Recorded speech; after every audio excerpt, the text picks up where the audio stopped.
Hello and welcome back to Katra Sunday Night. Well, the B team. Denise couldn't make it tonight, so I'm in her place.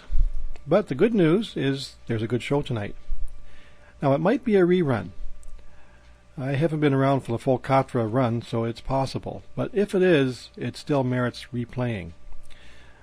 The reason I say it might be a rerun is that our mentor and stalwart Katra supporter for years, Fred Bertelson, was a great Nero Wolfe fan, and in particular the British and Canadian versions.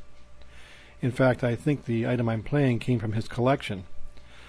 Now, the item we have, in fact the whole collection we have, was put on recordings for public consumption, and when they did that, they stripped it of almost any identifiable marks. Yeah, we're Canadians, we gotta be kind of gray and not known too well, right? But we know that this series that aired in 1982 starred a couple of the best names in Canadian acting. Nero was portrayed by Mavor Moore, and Don Franks held down the Archie Goodwin position. So here is the last episode of the 1982 Nero Wolfe series, and I think you're going to find it pretty enjoyable and a bit different than the American versions, but that's what we're all about. Coming right up now is Alec Gallant's stunning new cocktail gown, 3/4 length in chartreuse taffeta. Doesn't Wendy look sensational in those slashed sleeves with the white accent cuffs? Another brand new innovation by Alec Gallant. The coat is a separate piece, and you can take it off if you like. And there's Wendy looking just a wee bit cooler. Thank you, Wendy, and thank you, Alec Gallant, for that. I'd never been to a fashion show before, and it's downright embarrassing. Nero Wolfe had sent me to do a job of investigation, but between deciding whether the models are showing off the dresses or vice versa, it's damn near impossible to keep your mind on your work. My instructions were to get a line on a new client named Flora Gallant before she came to see him. And she'd represented herself as the sister of Alec Gallant, the hot new designer. Wolfe told me to pick up whatever I could. But I don't think he meant one of the models, or the reporter beside me who was crossing her legs for my benefit. Oh, and it was, too. Of indiscretion to the waist. What else but pure silk could shape your lovely legs in such eye-catching folds? Watch the turn. Isn't she a vision? It's the kindest cut of all you get from Alec Gallant. Now watch the disc. Thank you, Rita. Rita was pretty good. Oh, but the MC was no dog either. Gold ribbon mold and frame, she moved like music. My program identified her as Emmy Thorne, Director of Public Relations. I wondered about her private relations. She spoke to a gent who looked like Lord Byron, but was probably Alec Gallant himself, and he turned and spoke to a dumpy female on his right. I asked the reporter beside me who Dumpy was. It was like I'd started a tape. Dumpy was the vice president, and her name was Flora Gallant. And did I know she was Alec Gallant's sister, and the story of how they got to... Oh, to hell with the models. I took the reporter to lunch.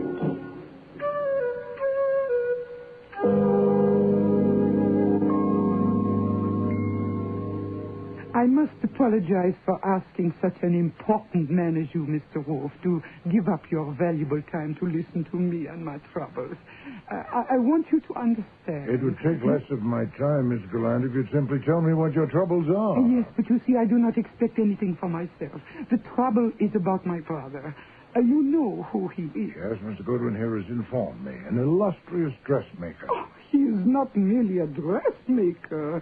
He is an artist, a great artist.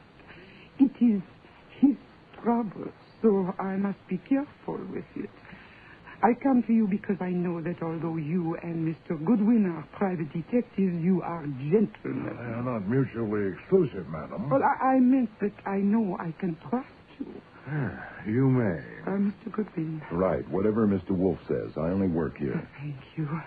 I must explain that in France, where my brother and I grew up, Our name was not Gallant. I came to this country just before the Second World War. My brother just after it.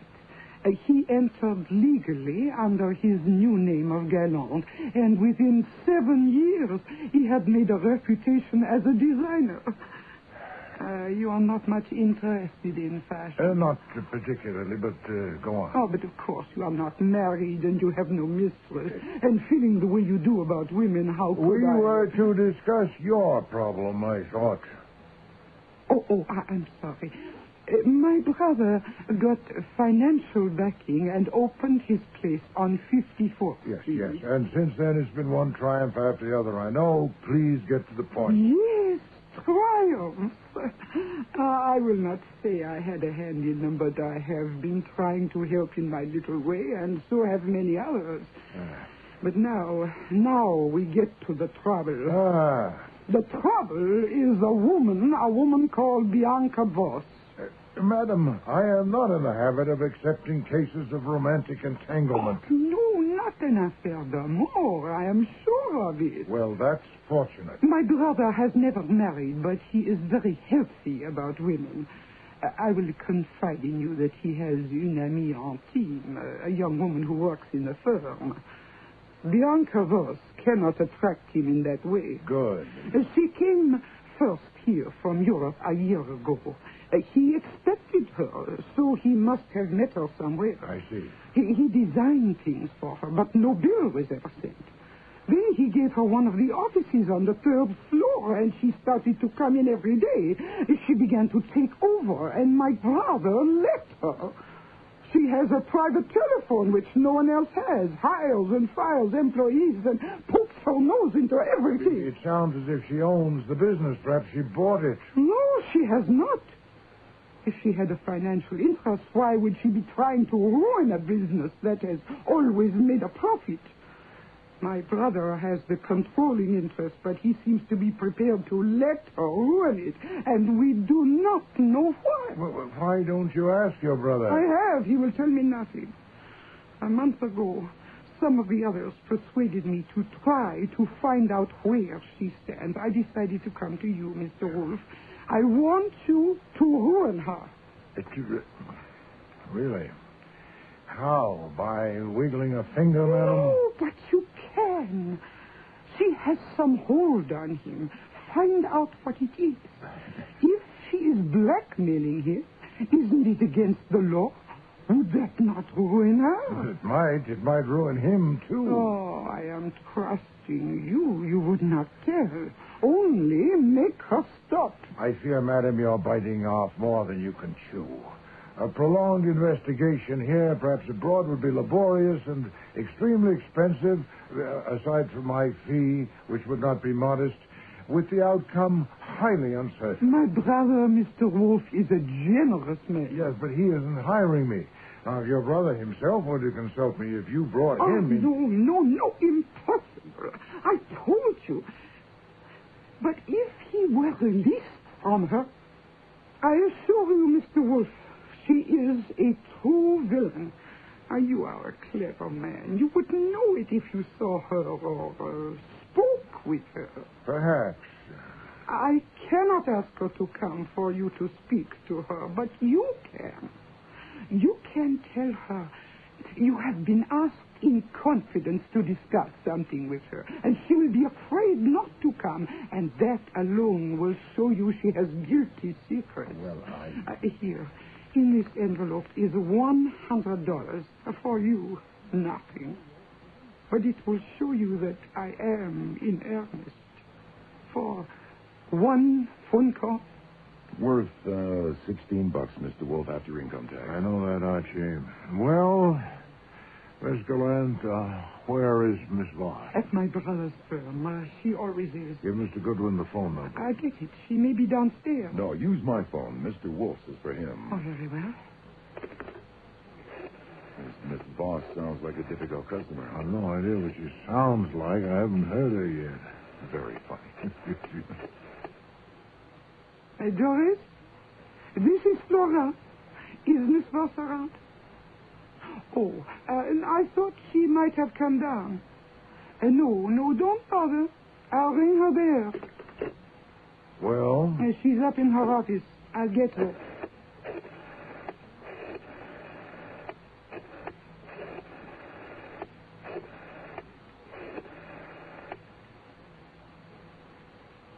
Miss Bianca-Voss, hold the line, please. All right. Thank you. Get on the other line, Archie, and check. Hello, this is Nero Wolf. Are you Miss Voss? Yes? What do you want? If my name is unknown to you, I should explain. I know your name. What do you want? I want to invite you to call on me at my office. I've been asked to discuss certain matters Who with you. asked you? Well, I'm not at liberty to say. What matters? If you'll let me finish. The matters are personal and confidential. That's all I can say on the telephone. I'm sure you understand. I know your name, yes. You are scum in your stinking sewer. A slimy little ego in your big gob of fat. Oh. And you dare! Oh! Hello? Hello, Miss Voss. Are you all right? Miss Voss.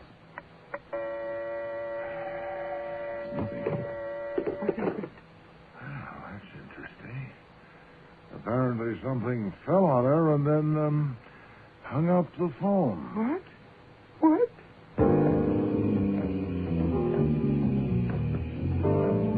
Miss Gallant was present in body, but absent in mind. So I had to look up the number of Alec Gallant Incorporated to get the switchboard again. When I did, I told the receptionist to whip upstairs and see if Miss Voss was okay, that I'd just been talking to her and she was in some kind of trouble. She put me on hold. It was 9 minutes by my watch before someone picked up the line again, and this time it was a man. Hello. Hello. This is Carl Drew. What is your name, please? Watson. John H. Watson. Is Miss Voss all right? May I have your address, Mr. Watson? Well, Miss Voss knows my address. What's happened? I must have your address, Mr. Watson.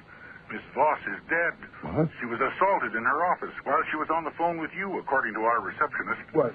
And I must insist on having your address. Why did you hang up, Archie? Miss Gallant, who is Carl Drew? Come, madam, pull yourself together. He is the business manager. What happened?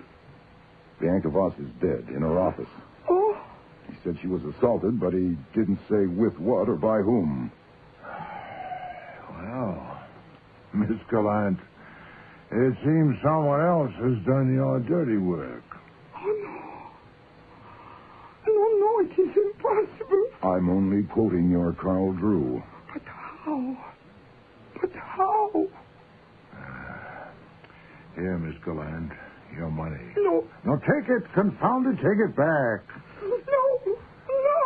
After her, Archie. We're star witnesses, and it'll be our next if Inspector Kramer thinks we got paid for it.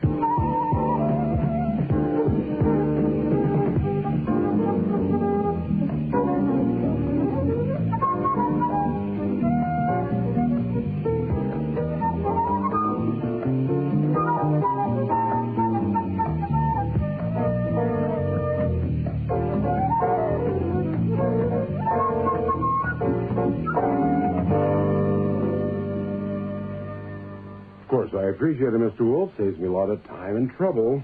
There are 7 John Watsons in the New York phone book. As well, Mr. Kramer, as Sherlock Holmes' famous assistant. A clue that might have led you to my assistant, Mr. Goodwin. Terrific. Oh, yeah, I thought so, too. But I don't play games, Goodwin. Oh, no, sir. That's why I typed up the verbatim report. Everything we said and Miss Gallant said, the voice said, what you've just read there. As you can see, we both signed it. Yeah, I noted that. So it was 11:31 when you heard the blow. We heard no blow. No. Identifiably.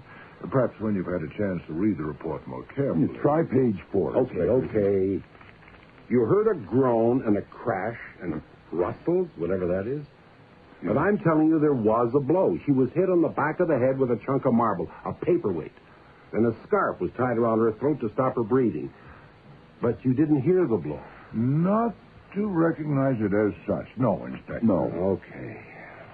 Now, this implies that Flora Gallant was a complete stranger to you, that you'd never spoken to her or her brother or any of the people at that place. Is that true? The implication is valid, except as related in that statement, of course. Nor has Mr. Goodwin spoken to them, Archie. Right, Mr. Wolf. Okay. Then you never heard Bianca Voss's voice before, and you couldn't recognize it on the phone. Naturally not. And you can't hear it now since she's dead, so you can't swear it was her talking to you. Obviously. Okay. Now, if it was her talking to you, she was killed at 11:30. There are 4 important people in that organization, you should know, who had it in for Bianca Voss. Oh, as usual, Inspector, you worked with dispatch. They admitted it. Besides Flora Gallant, there is Anita Prince, head fitter, been with Gallant 8 years. Emmy Thorne, public relations head, been with him 4 years. Carl Drew, the business manager, been with him 5 years. None of them could have killed Bianca Voss at 11:30. From 11:15 on, until a call came from one John H. Watson. Well, I'm really sorry about that, Inspector. Yeah. Carl Drew was down on the main floor in view of several customers. From 11 on, Anita Prince was in the top floor workshop with Alec Gallant, with 2 models and a dozen employees. At 11:20, Emmy Thorne had an appointment with 3 men till 11:45, all airtight. It's very neat. Yeah, too damn neat. Of course, there may be others who wanted Voss out of the way, but as it stands now, those 4 are all in the clear. Why not 5? Alec Gallant himself. Okay, 5. They're all in the clear, including him, if she was killed at 11:30. But suppose she wasn't. What? Suppose when Flora Gallant phoned her from here and put you on, it wasn't her at all. Somebody pulling a stunt with a phony voice and all those noises to make you think you heard a murder at that time. Oh, yeah. With the corpse there on the floor. Well, why not? Then you're no better off, Inspector. Who did the impersonation? You say they've all got alibis for 11:30. It could be someone else, easy enough. Such as who, Archie?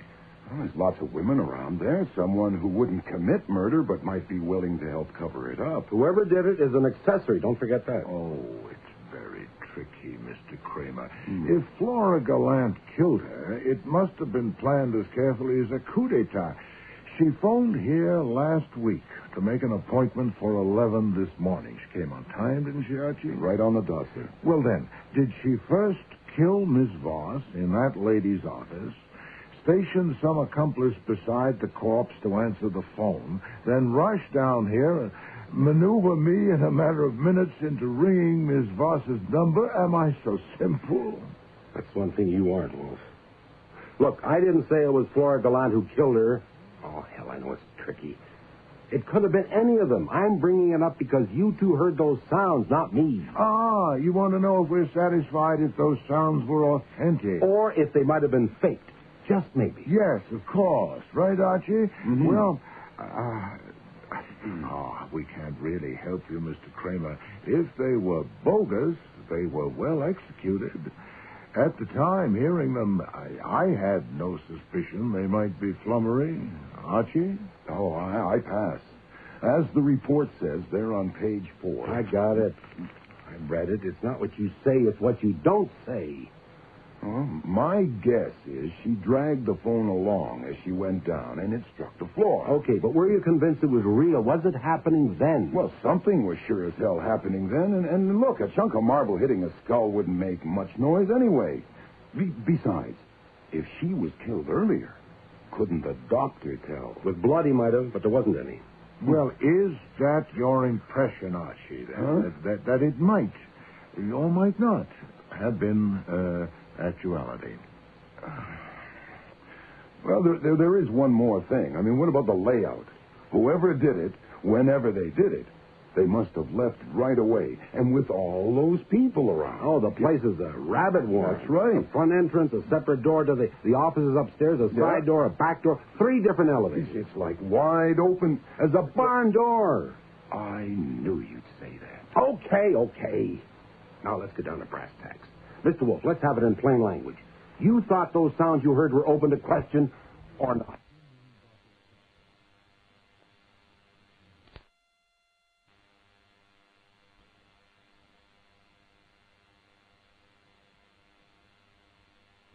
Intrinsically. Circumstantially, of course. You and your gorgeous words, just like your orchids. Well, I'm on my way. I don't like gags about homicide. Murder is no joke. But I want to tell you, Mr. Wolf, Bianca Voss had you wrong. What was it she called you? Scum in a stinking sewer. Yeah. Well, obviously she doesn't know you. Orchids don't smell. You know, Archie, I'm beginning to think this joke may be on me.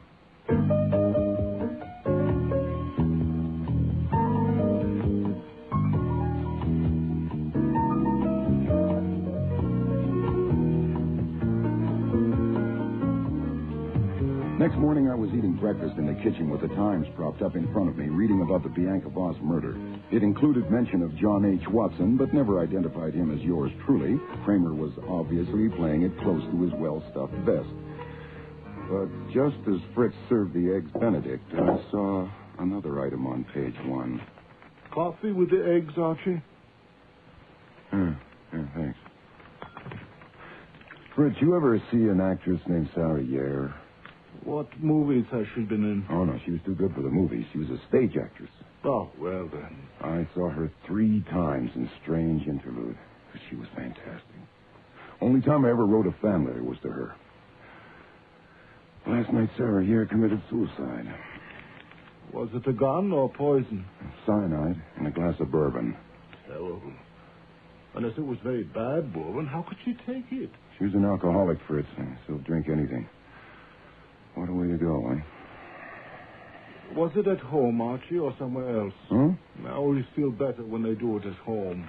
It was at home, it says here. If you call a lousy flat on East 13th a home. Oh, she must have slid a long way down. I wonder if it was really suicide. Well, of course, Archie. It's in the Times, isn't it?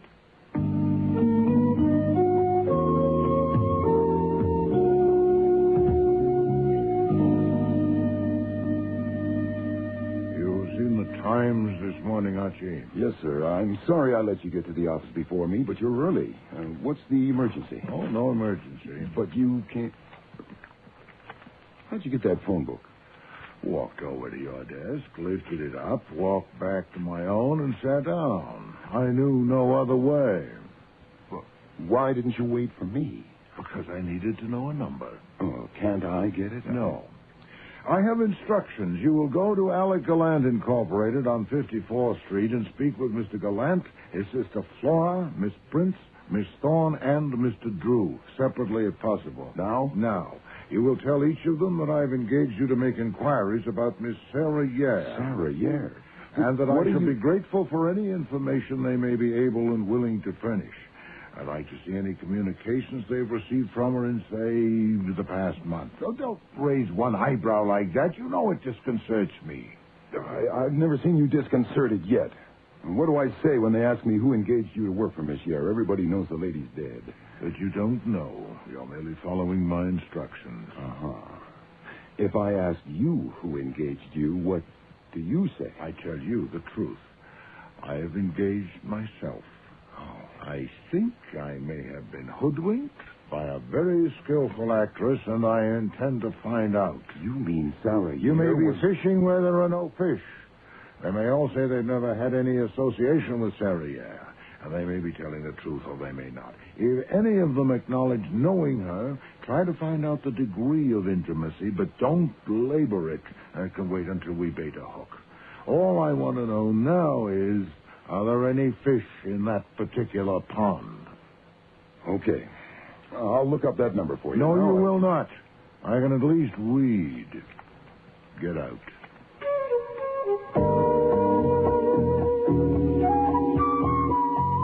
Alec Gallant Incorporated was no palace, inside or outside. There was a show window, but all it had in it was a swatch of black fabric against dark green. I went in. Everything inside was dark green, too. Wall-to-wall carpet and wall-to-wall walls. No racks, no dresses, nothing to buy. Only mirrors and screens and tables and chairs and a few ashtrays. a couple of customers who obviously had all day to flip through the design books, and a dapper salesman in a four in hand. I picked on him. I'm sorry, Mr. Gallant is not available. What is it you want? Look, I'm not a reporter, or a cop, or a lawyer drumming up trade. I'm a private detective named Archie Goodwin, sent by a private detective named Nero Wolf to ask Mr. Gallant a couple of questions. Harmless questions, nothing to do with Bianca Voss. I read about that. Mr. Gallant is not available. You wouldn't... May I ask you if you are Mr. Drew, Mr. Carl Drew? Yes, I am. Then I'm in luck. I was instructed to see 5 different people here, including you. Could we sit down somewhere, please? I don't, as a rule. See us about what? To get information, if you have any, about a woman who died yesterday. Now, look... Not Bianca Voss. I'm talking about Sarah Yer. She died yesterday, too, you know. Oh, yes. That was tragic. Yes, it was. What sort of information? Is it Mr. Goodwin? Yes. As a matter of fact, I wish I knew. All I know is somebody has engaged Mr. Wolf to make inquiries about her. Any messages or letters in recent months. Maybe if you could let him see them, or... That seems a little... Who engaged him? Oh, search me. Maybe if you'd like to know before you show him anything, Mr. Wolf would tell you. I have no messages or letters. You mean recently? Ever. I doubt if she ever wrote letters. She always did everything by phone. Well, not letters about clothes. Mr. Wolf's looking for personal letters, and he thought maybe you'd known her well enough personally. Well, I didn't. She was a very fine customer here for a couple of years, and she was a very private person. But she hasn't been around in over a year, and I never had a personal letter from her. Now, if... thanks. I'd appreciate it if you'd tell me when Mr. Gallant will be available. Please wait here a moment.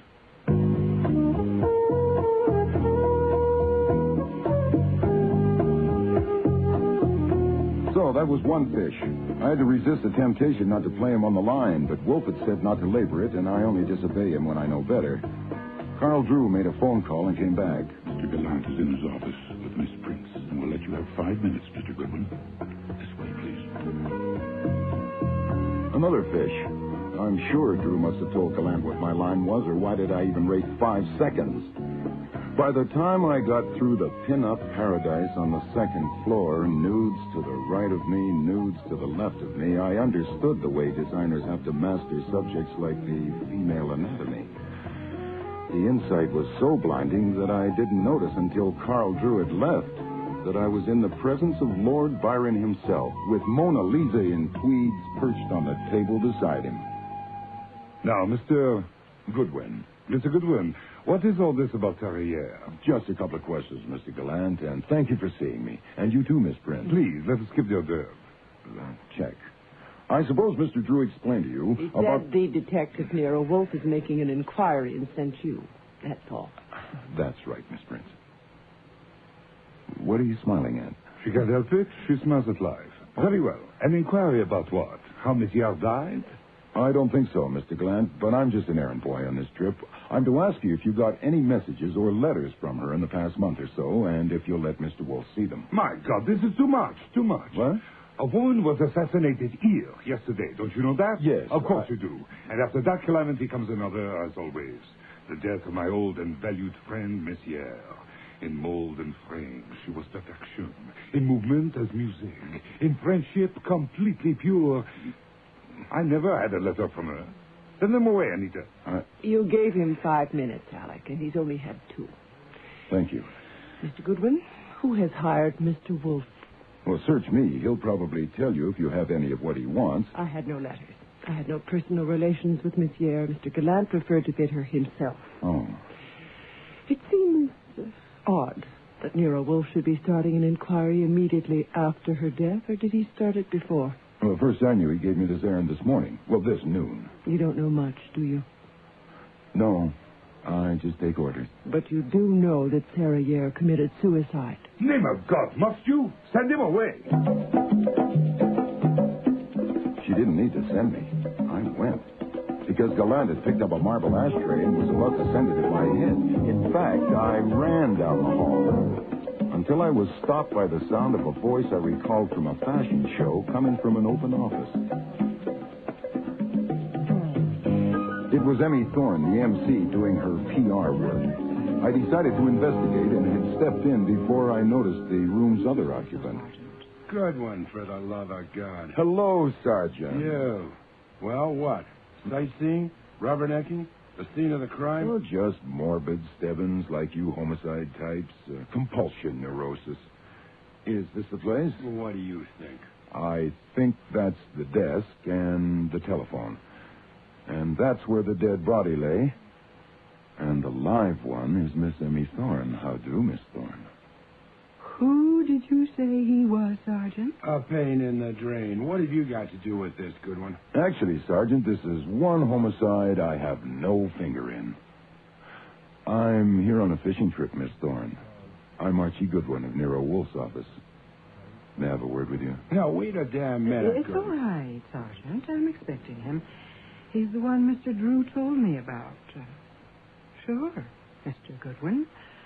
Let's take a walk. You can't leave this building, Miss Thorne. What are you fishing for, Goodwin? If I knew, I might tell you, but don't hold your breath. See you in court, Stebbins.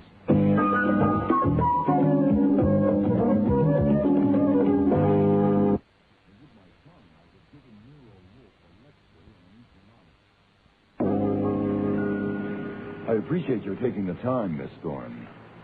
It's all right out here on the roof. We haven't actually left the building. You could say that, yes. Now, what's all this garbage about letters from Sarah Yare? You know, I think my tie must be crooked, or I've got a grease spot on my shirt. Mr. Drew resented me. Mr. Gallant was going to heap an ashtray at me, and now you. Why is it garbage to ask a simple question politely? Maybe I should have said go. Hmm? What right have you to march in here and ask any kind of question? Oh, none. It's not a right. It's a liberty.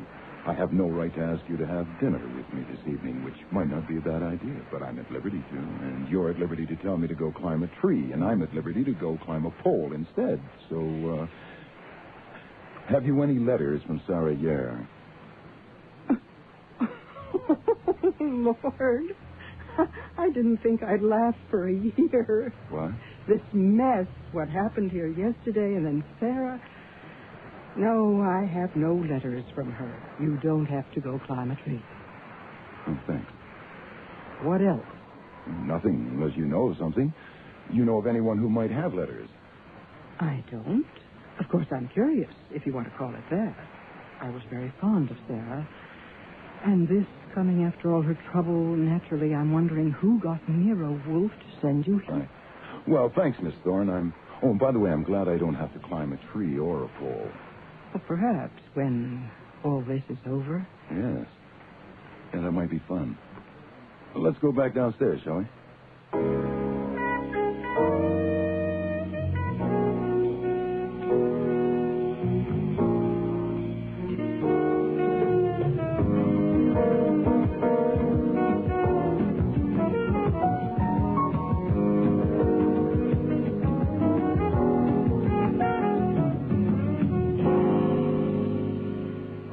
Bingo, Mr. Wolf. Bingo? I sent you on a fishing trip. Uh-huh. Then the Gallant place is a hatchery.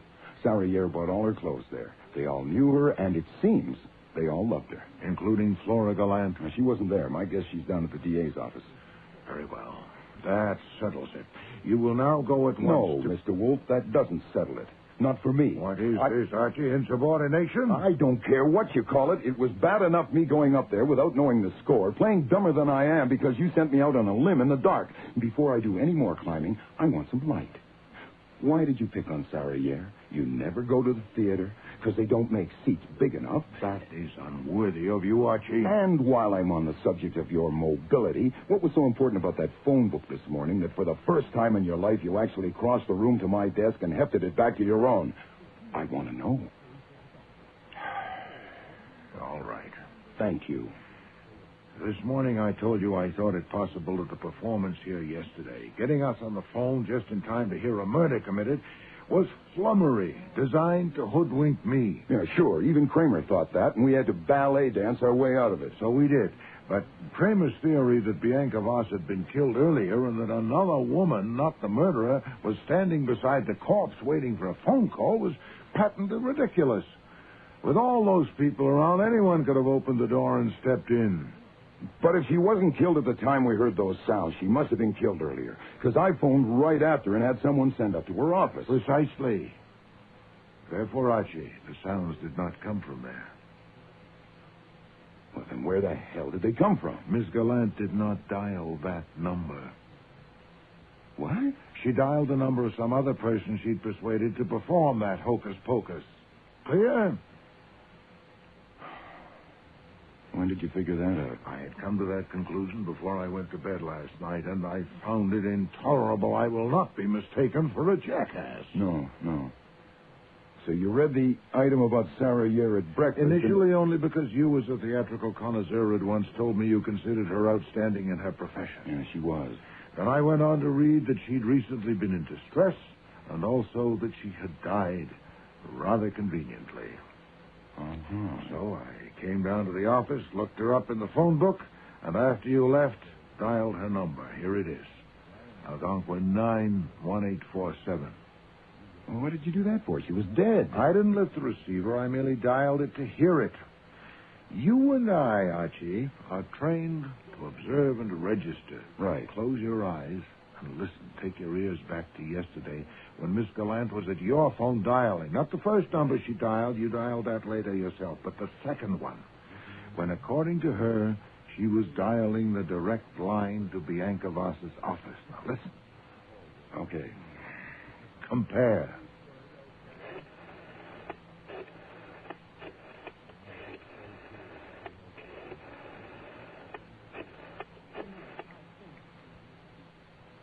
No, wrong. The first, third, and the fourth. Now, we'll try again. This will be another number. Go.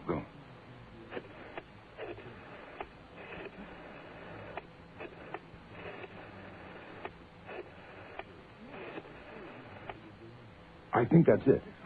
Anyway, the first four... Satisfactory. The first number was Bianca Voss's private line. The one you just recognized was Sarah Yare's number. I'll be damned. Good God, what time is it? Huh? Oh, 5 to 4. Then instructions for your next errand must be brief. Go to Sarah Yare's address on 13th Street and take a look at her apartment. You mean break in? You are checking the telephone. Huh? I need one last detail. Her phone might have been disconnected since this directory came out. I need to know that it's still operable. If I'm to see that whoever tried to make a fool of me regrets it, I must take care not to make a fool of myself. Now on your way.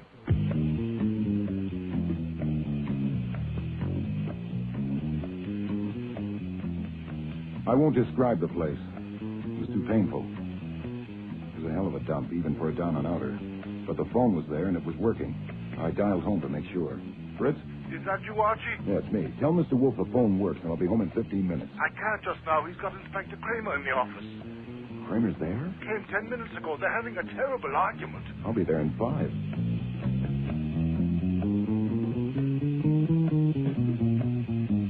I got a hacky who liked to take advantages and made it there in 10. When I let myself in, they were still arguing in the office. So I figured I'd better stay out in the hall and sniff the atmosphere before barging in. I've never known you to be more wrong. You accuse me of... I am stating facts, Wolf. Yes, you said you've never had any association with those people, but you sent Goodwin up there today with some song and dance about a fishing trip, for God's sake. Yes, you did. He told Sergeant Stebbins it had nothing to do with Bianca Voss, for God's sake. Nothing. And when I ask you politely why you sent him up there, you say you'll tell me in 24 hours. Perhaps sooner if you help instead of hinder. Instead of hinder, I am... Have you any information on the death of a woman named Sarah Yare?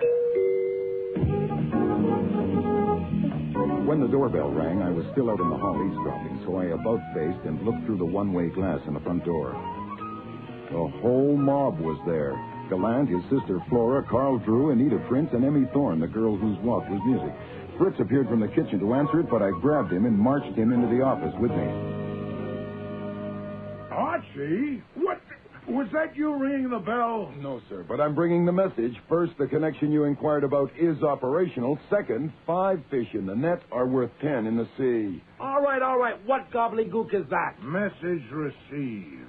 Fritz? Yes, sir. Put the chain bolt on and tell those people they'll be admitted shortly, then stay there. Yes, sir. Inspector, Mr. Gallant and his 4 colleagues have just arrived, uninvited and unexpected. You'll have to leave without being seen. So into the front room, please, then duck out when they leave. We'll communicate later. Like hell or unexpected, and like hell I'll leave. Oh. If you won't let them in, I will. Mr. Kramer, would I lie so clumsily? You're damn right you would. If they'd been expected, would I have invited you in and sat here bickering with you? Either you leave or I do.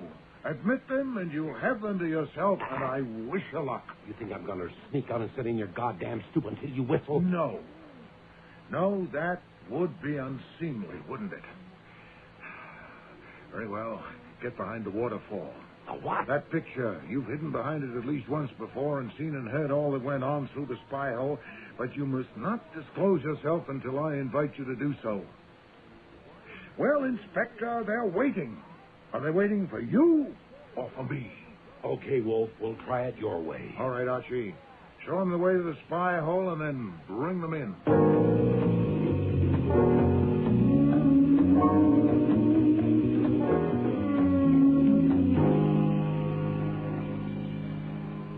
I demand to know why you sent Mr. Goodwin to ask us about Sarah. What business is it of you? Mr. Gallant, I'm under no compulsion to reply, and I'm not sure I'm prepared to. Instead, I may ask why Mr. Goodwin's questions, which certainly weren't provocative, so disturbed all of you that you feel impelled to call on me in a body. Now, why? It's all talk, Mr. Wolf. Mere talk about Sarah. The wind blowing. Tell him, Miss Prince. The police have insisted on knowing why he was there and what he wanted, and we don't know. I think you do. Yet all of you refused to tell the police, I understand. Now, why did you refuse, Miss Thorne? Because it was none of their business. And that's what you told Inspector Kramer? We have a right to know why you sent him. Absolutely. Oh, there's no point dragging this out. I'll answer your question, and we'll go on from there. I sent Mr. Goodwin to see you because I suspected I had been gulled in connection with the murder of Bianca Voss, and because I guessed it had some connection with Sarah Yare. By coming here en masse, you made that guess a conviction, if any doubt remains. Oh, my God, Alice. Titra, Mr. Wolf, we came here for an explanation. Of what, Mr. Gallant? No, for an understanding. Ah, that's better, Mr. Drew. Continue. We're in trouble, all of us, you know that. And we need your help, and we're ready to pay for it. But first, we have to know what the connection is between Sarah Yare and what happened to Bianca Voss. No, you don't mean that. You mean you have to know whether I have established the connection. And if so, how? Well, I'm willing to tell you, but first we must get a few things straight. I understand that each and every one of you felt yourselves endangered by Miss Voss's presence and that it would destroy the company. Is that true, Miss Thorne? Yes, everybody knew it. All right, that's understood. But beyond that, you, Miss Gallant, had a more intimate concern for your brother. And you, Mr. Gallant, gave her cause. You are no man to truckle, yet you let that Voss woman prevail. Now, presumably you were under severe constraint, were you? I was under her heel. The police know. They found out some. I told them the rest. Years ago, we were in the French resistance together. In war, you marry a person without really knowing them. And I made that mistake. Later, I found out she was a traitor to France. Perfide. I left her. I changed my name, came to America. And then she finds me, makes demands. I was under her heel. Well, that won't do, Mr. Gallant. I doubt if it satisfied the police, and it certainly doesn't satisfy me. The fact that she was an unwanted wife might lead you to kill her, but not to let her take charge of your business and indeed your life. What else was there? Nothing. Oh, phooey, she knew something about you, didn't she, eh? Some damning evidence? All right. What does it matter now she's gone? She had 2 brothers. They were both traitors. I killed them. Not during the war, when such things were every day, but after, when it was a crime. That's better. In a word, she knew you were legally an assassin. Yes, but I did not assassinate her. You know I did not. At 11:30 yesterday morning, I was... Hold it, Alec. Mr. Wolf knows the alibis. He said he's trying to get things straight. Let him. Well, thank you, Miss Prince. The cat's head is out of the bag, but I've already heard it scratch. What makes you so sure, Mr. Gallant, that Miss Voss was killed at 11:30? You do. You yourself heard her on the phone. Oh, but I'm sure she wasn't killed at 11:30. But I was there. It's obvious. The woman who spoke to me on the phone called me a gob of fat. Somebody speaking English with such a heavy accent would hardly have the word gob on the tip of her tongue if she had it anywhere. But that's just a trifle. But what about the murderer striking just when the victim was on the phone? Wouldn't it have shown more acumen to wait until she'd hung up? Whoever was talking with her might easily get the wind up and sound the alarm. But there's a more telling detail. Miss Gallant, you didn't dial Plaza 29022, Miss Voss's number. You dialed Algonquin 91847, the number of Miss Sarah, yeah. How did you know? Oh, I didn't know that yesterday. But I just learned that Miss Yair's line is still in service. Obviously, you had arranged with Miss Yair to impersonate Bianca Voss, and it's a reasonable... Mr. Wolf, you cannot prove that. How do you know she dialed Sarah's number? You could not see the dial from so far away. Evidently, you discussed it with your sister in some detail. But you're quite right, Mr. Gallant. Neither Mr. Goodwin nor I could actually see the dial. But we can give evidence, and I think it will be persuasive. What evidence? It's no good, Alec. You know what we decided. I'm not sure that we decided right. I am, Anita. Carl? Yes, I think so. Yes, Amy. All right, Flora. It's up to you. Yes. Yes.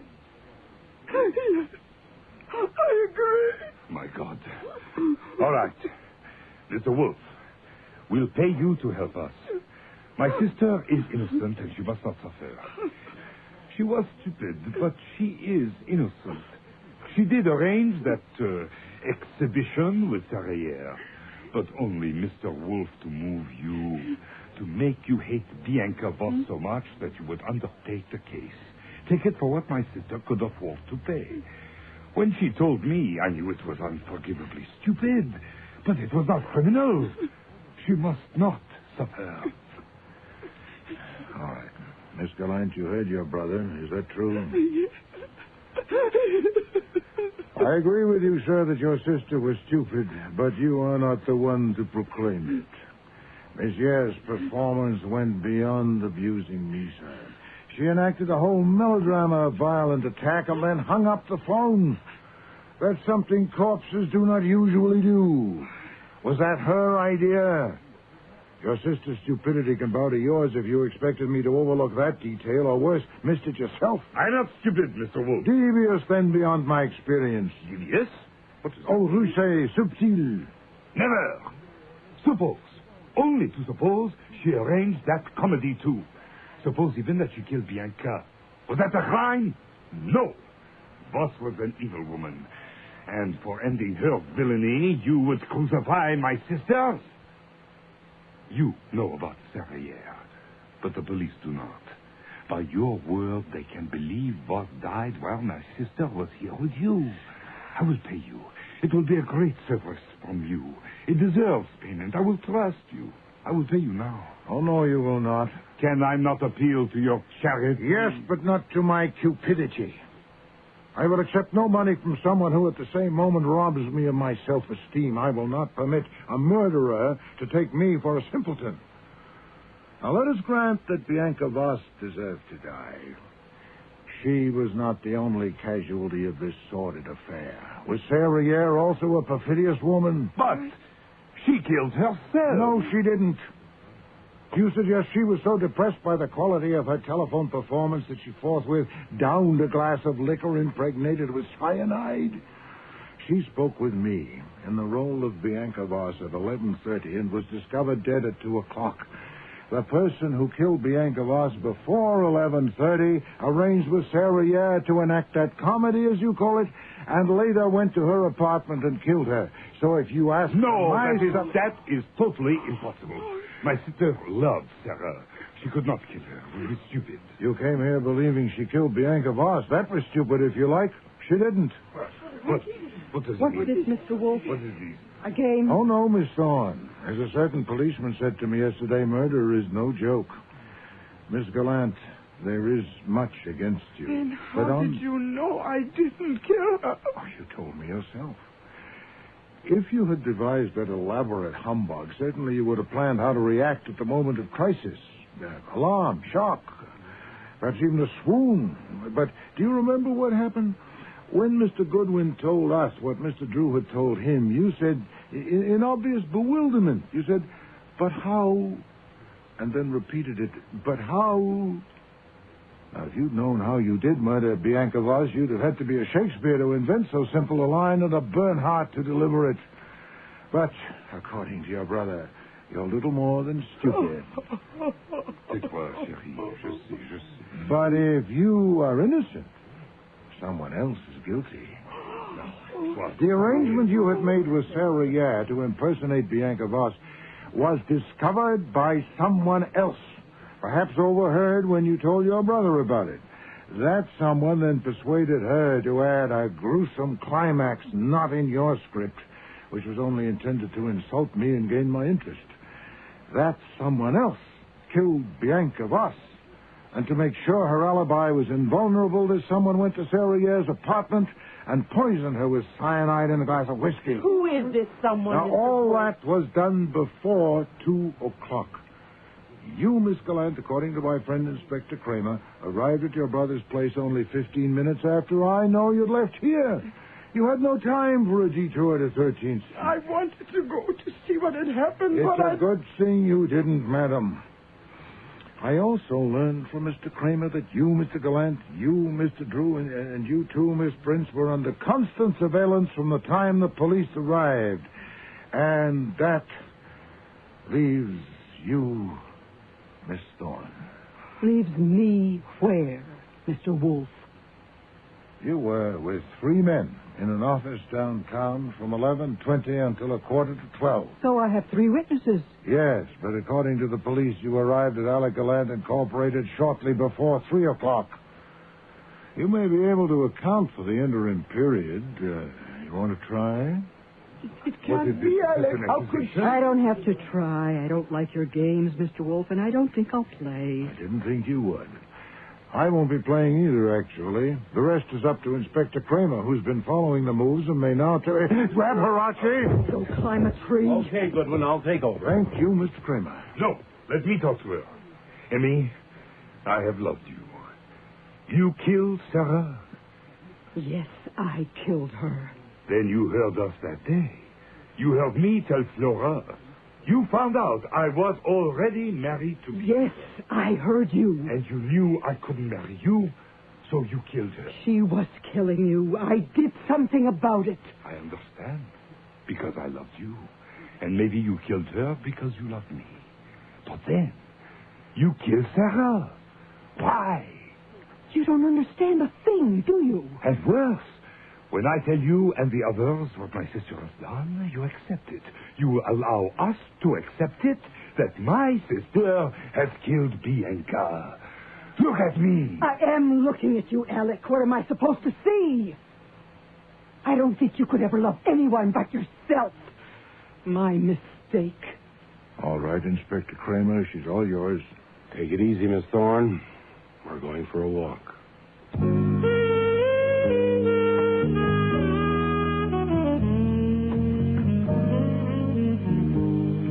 Emmy Thorne. Oh, it's too bad. I almost felt sorry for her walking out that way. When she walked like music, all right. But it just wasn't my kind of tune.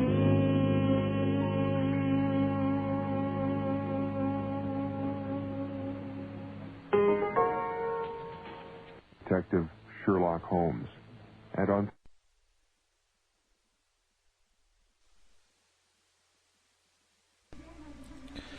And I failed to mention earlier that that was Murder is No Joke. And that's CBC's version of, well, our way of having a wolf at the door. I guess that's my cue to skidoo when we get to be like that. That's our offering for this week, folks. Next week, back to some more great entertainment on Katra, and we'll see you then. Good evening, all. Mike Morrison here. As an alternative to watching the Super Bowl, tonight's lineup will be a bit different from the usual play a couple of shows format. To get started, we're going to enjoy another rollicking episode from the Rumors and Borders series. Then we'll be marking what would have been the birthday of departed Canadian folk entertainer Kate McGarrigle, after which we'll be heading as far north as you can go in this great white Northland for some seldom heard but uniquely Canadian folk music. First, though, we join the Johnson family in another moment of crisis. Their connection to the world at large has mysteriously stopped working. With David Eisner as Jim, Mary Long as Julie, Charmian King as Mrs. Grunwald, and Marin Bennett as Melanie, here is Rumors and Borders, episode number 4, titled The Television.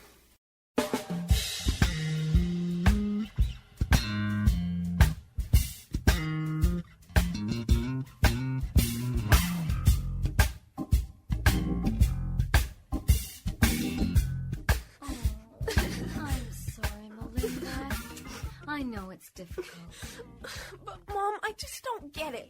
How can something be alive one minute and then dead the next? Oh, I don't know.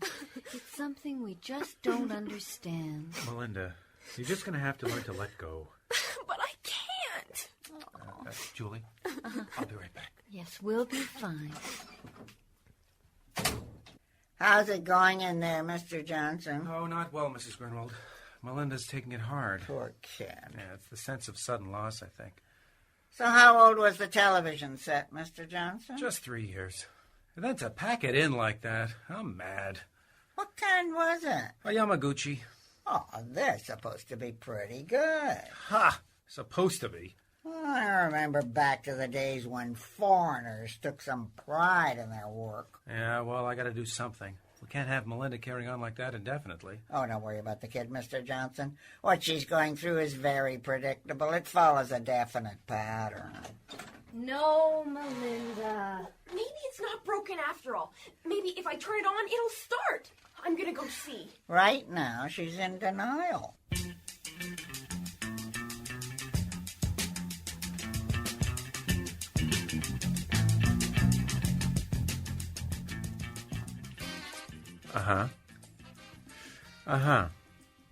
I see. Well, that's the best you can do. Okay, bye-bye. Well, they're sending someone over. When? Sometime between 1 o'clock this afternoon and 2 o'clock. That's good. Tomorrow afternoon. Oh, that's bad. Oh, my God. What are we going to do till then? Easy. Let's just think of what people did before they had television. Yeah. Mrs. Grunwald? Went to witch dunkings? How the hell do I know? How old do you people think I am anyway? Sorry, no offense. Well, we used to listen to the radio, if you must know. Well, that's right. Yeah, you can listen to the radio, Melinda. Does Baywatch come on the radio? Not to my knowledge. Pass on the radio. I guess what I'm saying is that we watch too much television. You're right. Maybe by doing without it for a while, we might get around to doing a few other things. Yeah. Who knows? We might even have fun. Uh-oh. Uh-oh, what? Well, whenever your husband says we might even have fun, I worry. What do you mean? Well, the last time you said it, you made us all go out and give blood. And what are you saying? That wasn't fun?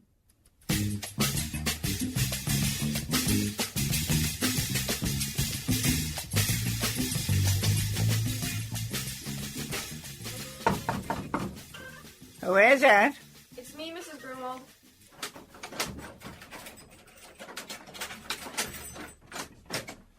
What is it, Ken? Nothing. I mean, I just thought I'd come by and, visit. Why?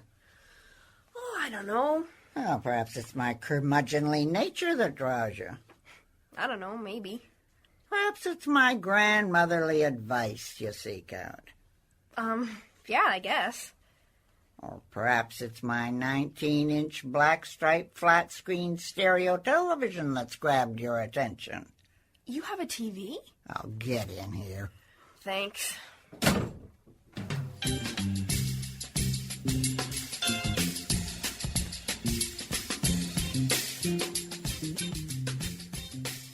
Hey, Melinda, I thought you were watching TV with Mrs. Grunwald. No. All the stuff she wants to watch sucks. Well, it's not uncommon for older people to like different shows than younger people.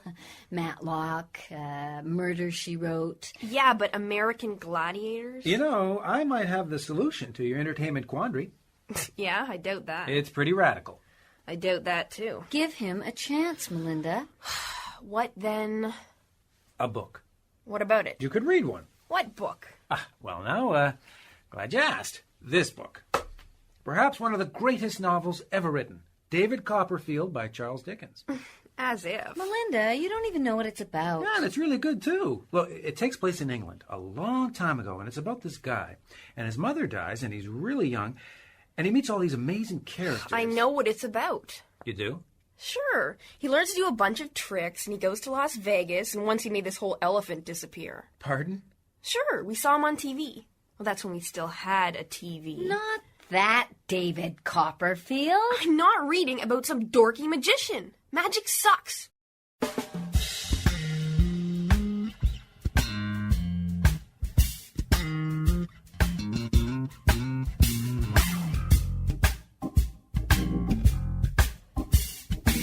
Melinda, I must tell you, it's nice to see you reading. Huh? Oh, yeah. I guess now you've discovered that there's plenty to do even when you don't have a TV. Yeah. Oh, I used to love to read when I was a girl. It's still one of the best ways to entertain yourself, don't you find? Mm-hmm. And you learn so much. Oh, yeah. In fact, I just learned something now that I never knew before. There, you see? Now, that's one of the really great things about reading. What did you learn? They moved Seinfeld to Thursday nights. What? Hey! Melinda, what are you doing reading a TV magazine? We don't even have a TV that works. We will in a minute. The repair guy's here. Oh, I give up. And now I won't have to watch all the goofy stuff that Mrs. Grunwald watches on her TV. Anyone want to catch him sing? No! No, thanks, Mrs. Grunwald. It's the best of. That's okay. Oh, you're lost.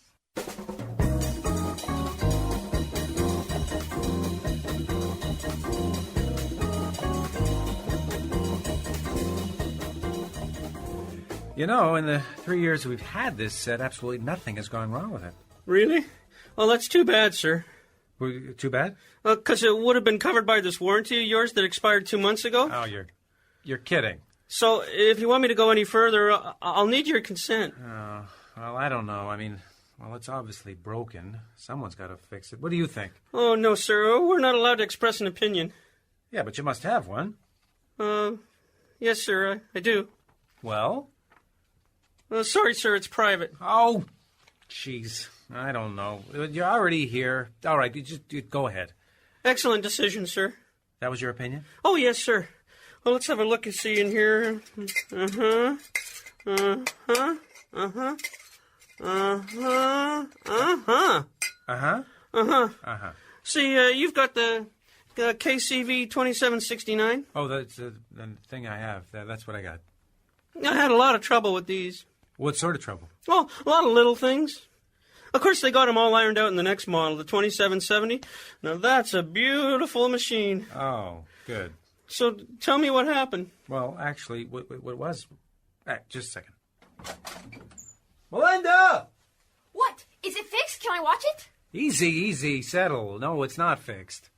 Oh. Yeah, I want you to tell this nice but somewhat expensive man exactly what happened when the TV went out. Just tell him everything you can remember. Okay, so I'm watching the Brady Bunch, and it's that one where Greg's going to get everyone a recording contract, and they just got the part where the recording guy tells Greg they just want him, and they don't want Marsha or any of the others. Melinda, can we fast forward this a bit? And then it went out. But that's it? Yeah. Oh. Not a lot to go on. No, it isn't. Maybe if we put her under hypnosis.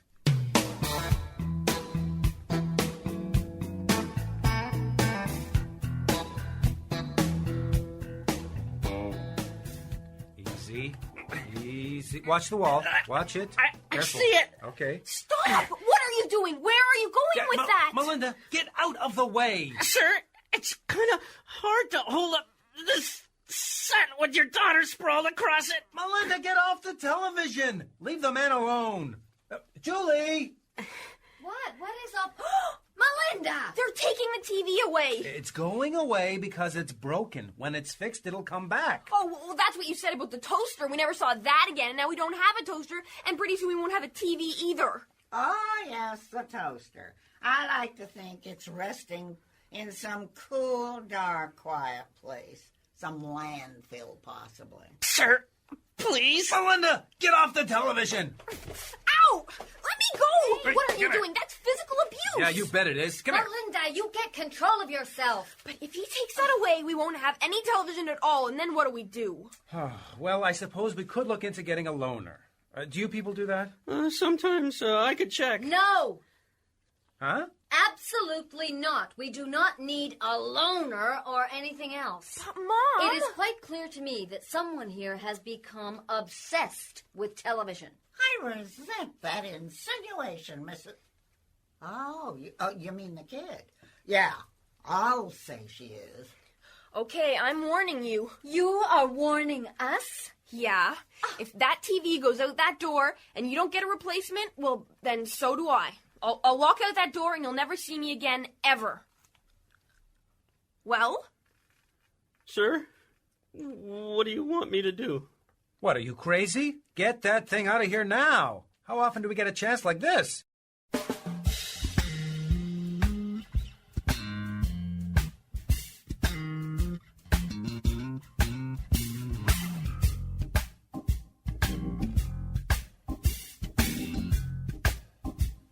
That's right, Melinda. Yet you grind 4.5 pounds of salt onto your food before you even try it. Okay, that's what I'm doing. Say, any of you characters planning to drop by my room tonight for your television fix? Well, that depends, Mrs. Grunwald. What do you plan to watch? Well, now, the Shreveport Pirates take on the always dangerous Baltimore, whatever they're called, in exciting CFL action at 9. Ooh, you've got me tempted. Well, I must say I am really disappointed. When I said this family could do without television for a while, I really thought we could pull it off. I never did. I thought maybe we would develop new interests and rediscover the art of conversation. Get real. Instead, all that's happened is everyone crowds into Mrs. Grunwald's room to watch her set. Yeah, so? So it's not fair to Mrs. Grunwald. I mean, she doesn't want you cluttering up her room, telling her what she should watch. Do you, Mrs. Grunwald? No. I know you don't. But it's more than that. Don't you guys realize that you're slaves to television? That you can't really be without it? You know, Mrs. Johnson, you're right. They are. Yes, and doesn't that worry you? It would worry me. I really want to see what happens if we do without TV for a while. So do I. Good. Which is why I'm asking you, Mrs. Grunwald, to unplug your TV and put it away so it won't be a temptation. Mrs. Grunwald? Get this straight. Nobody touches my TV. Oh, well, I only meant... I know what you meant. Now, Mrs. Grunwald... Anyone touches my set, I won't be afraid to use this. The butter knife? Mrs. Grunwald! Don't press me. I've got a short fuse.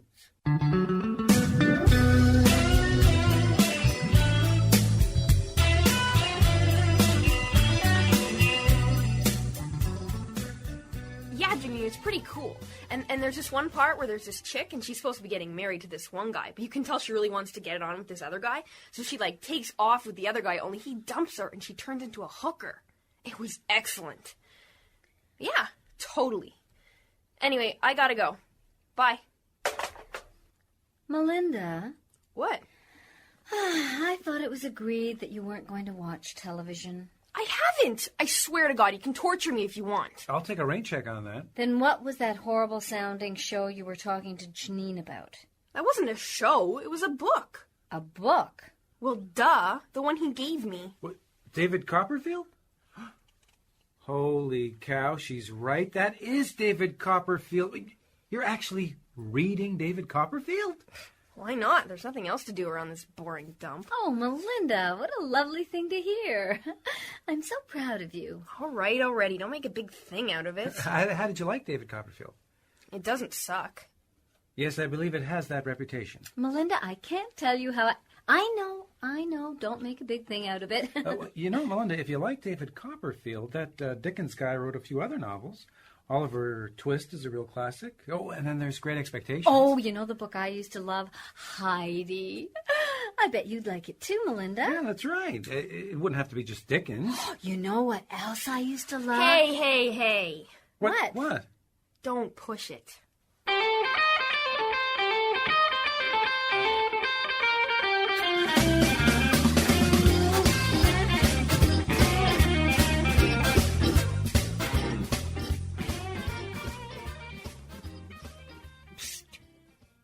Hey, kid. Mr. Johnson. Yeah, what, Mrs. Grunwald? Shh. Keep it down. Oh, what? Where's your better half? I think she's downstairs. Oh, good. Is there something in your eye? Yeah, how come you keep blinking like that? Look, it's been a couple of days since you saw TV, right? 3. That's what I thought. So how'd you like to take a peek at mine? I mean, on the sly. What Mrs. Johnson doesn't know, etc., if you catch my drift. Oh, that's really nice of you, Mrs. Grunwald. Yeah. Only I have to tell you, the free ride is over. It's a pay-per-view thing now. $7 for the first hour, $3 for every hour after that. Well, don't look at me like that. I'm old. I'm on a fixed income. It's nice of you, Mrs. Grunwald, but Julie's waiting for me in the living room. We're going to have a coffee and a talk. Whatever turns your crank, Ward Cleaver. How about you, kid? No, I think I'll finish my book. Well, it's happened. What's happened? You've crossed that line. You've kicked TV, just like Mrs. Johnson hoped you would. Well, you know what, Mrs. Grunwald? You're right. We've done it. I feel like I did when I gave up smoking. TV's okay.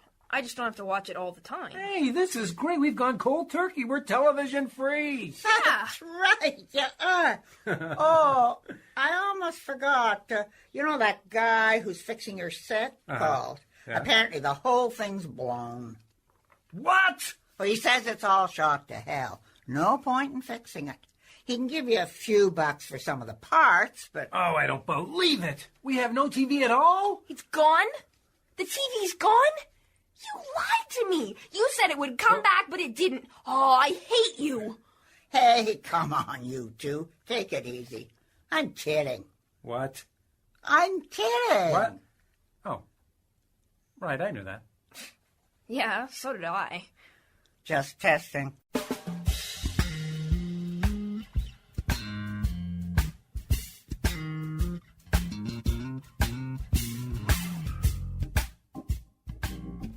That was Rumors and Borders, Episode 4, titled The Television. Heard in tonight's cast where David Eisner as Jim, Mary Long as Julie, Charmian King as Mrs. Grunwald, and Marin Bennett as Melinda. Rumors and Borders was produced in the CBC's Toronto studios by David Milligan. You're listening to a Contra celebration of Canadian entertainment excellence. Before we get into tonight's feature assignment, I'd like to salute a Canadian folk singer who would have been celebrating her 65th birthday today. Sadly, she was plucked from our midst on January 18th last year. Kate McGarrigle, along with her sister Anna, burst onto the Canadian folk scene in 1975 with their self-titled debut album, which Melody Maker magazine promptly proclaimed the best record of the year. Well, that's where our next music comes from. The album notes help us to understand the lyrics of a traditional French ballad titled Blanche comme la neige. It's the story of what happened when a beautiful maiden named Blanche Neige, literally Snow White, was spirited off to gay Paris by 3 disreputable soldiers with fair l'amour on their minds. Alas, Blanche Neige died before anything happened. Then, 3 days later, her father rode out and heard her sweet voice. "Father, father, open my tomb, for 3 days I have feigned death, pour sauver mon honneur." Ladies and gentlemen, Kate and Anna McGarrigle. La belle s'est endormie sur un beau lit de roses. La belle s'est endormie sur un beau lit de roses, blanche comme la neige, belle comme le jour. Ils sont trois capitaines qui font lui faire l'amour. Le plus jeune des trois la brave par sa main blanche. Le plus jeune des trois la brave par sa main blanche. Montez, montez, princesse, dessus mon chevalier. À Paris, je vous mène dans un fort beau logis.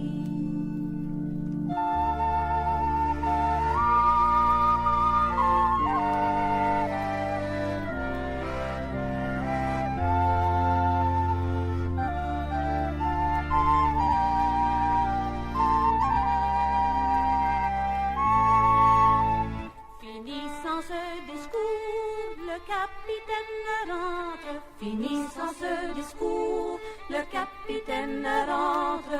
Mangez, buvez la belle selon votre appétit. Avec le capitaine, vous passerez la nuit. Au milieu du repas, la belle a tombé morte. Au milieu du repas, la belle a tombé morte. Sonnez, sonnez les cloches, tambour au régiment. Ma maîtresse, elle est morte à l'âge de 15 ans.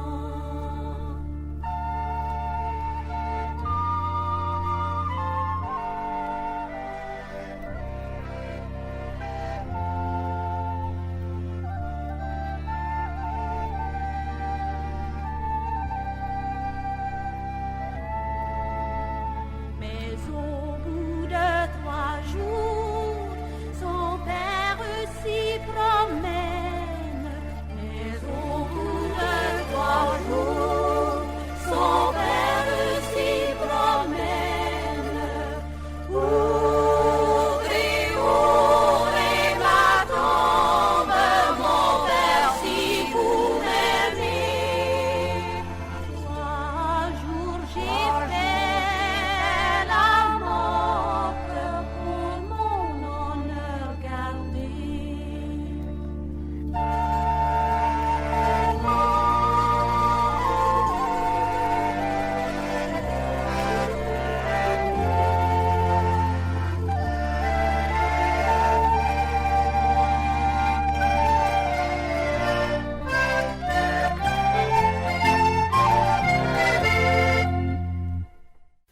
From their 1975 album titled Kate and Anna McGarrigle, that was Blanche comme la neige, celebrating what would have been Kate's 65th birthday today. Even though the McGarrigle sisters were of Montreal lineage, that was one of the very few French-language songs they ever recorded. Okay, folks, it's time to get suited up for our tour of Canadian Arctic folklore. Once you're used to wearing very warm clothing, life in the polar regions starts getting better as command of the Inuktitut language increases.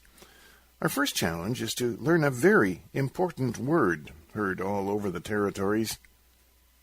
Nagligivagip. Our tutor is Bryce O'Connor, an AR Utilities Officer for the Western Arctic town of Inuvik, Northwest Territories.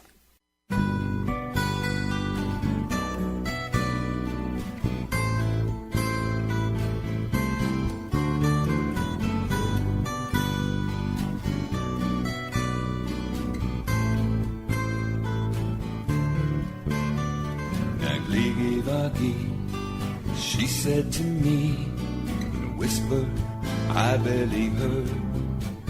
I said, what does it mean? Nagligi-vagi, translate word for word. She thought for a time, then looked into my eyes, dark eyes as deep as the sea. And just when I thought I'd never know, she smiled once, she said to me, Nagligi-vagi means I love you so, in the language of my land. I love you so means Nagligi-vagi. Now that you understand, take my hand. Take my hand. The days wandered by, and I wondered why this girl was doing with me. Oh, we spent all our time falling in love, my Inuit princess and me. Nagligi-vagi means I love you so, in the language of my land. She said, I love you so means Nagligi-vagi. Now that you understand, take my hand. I never imagined I would fall in love again. But something happened to my heart. She taught me of love in her Inuit way, like Kune, her kisses to me. And after a while, we both would smile, and we'd say, Nagligi-vagi. Nagligi-vagi means I love you so, in the language of my land. She said, I love you so means Nagligi-vagi. Now that you understand, take my hand. Take my hand. Nagligi-vagi, oh, Nagligi-vagi means I love you so.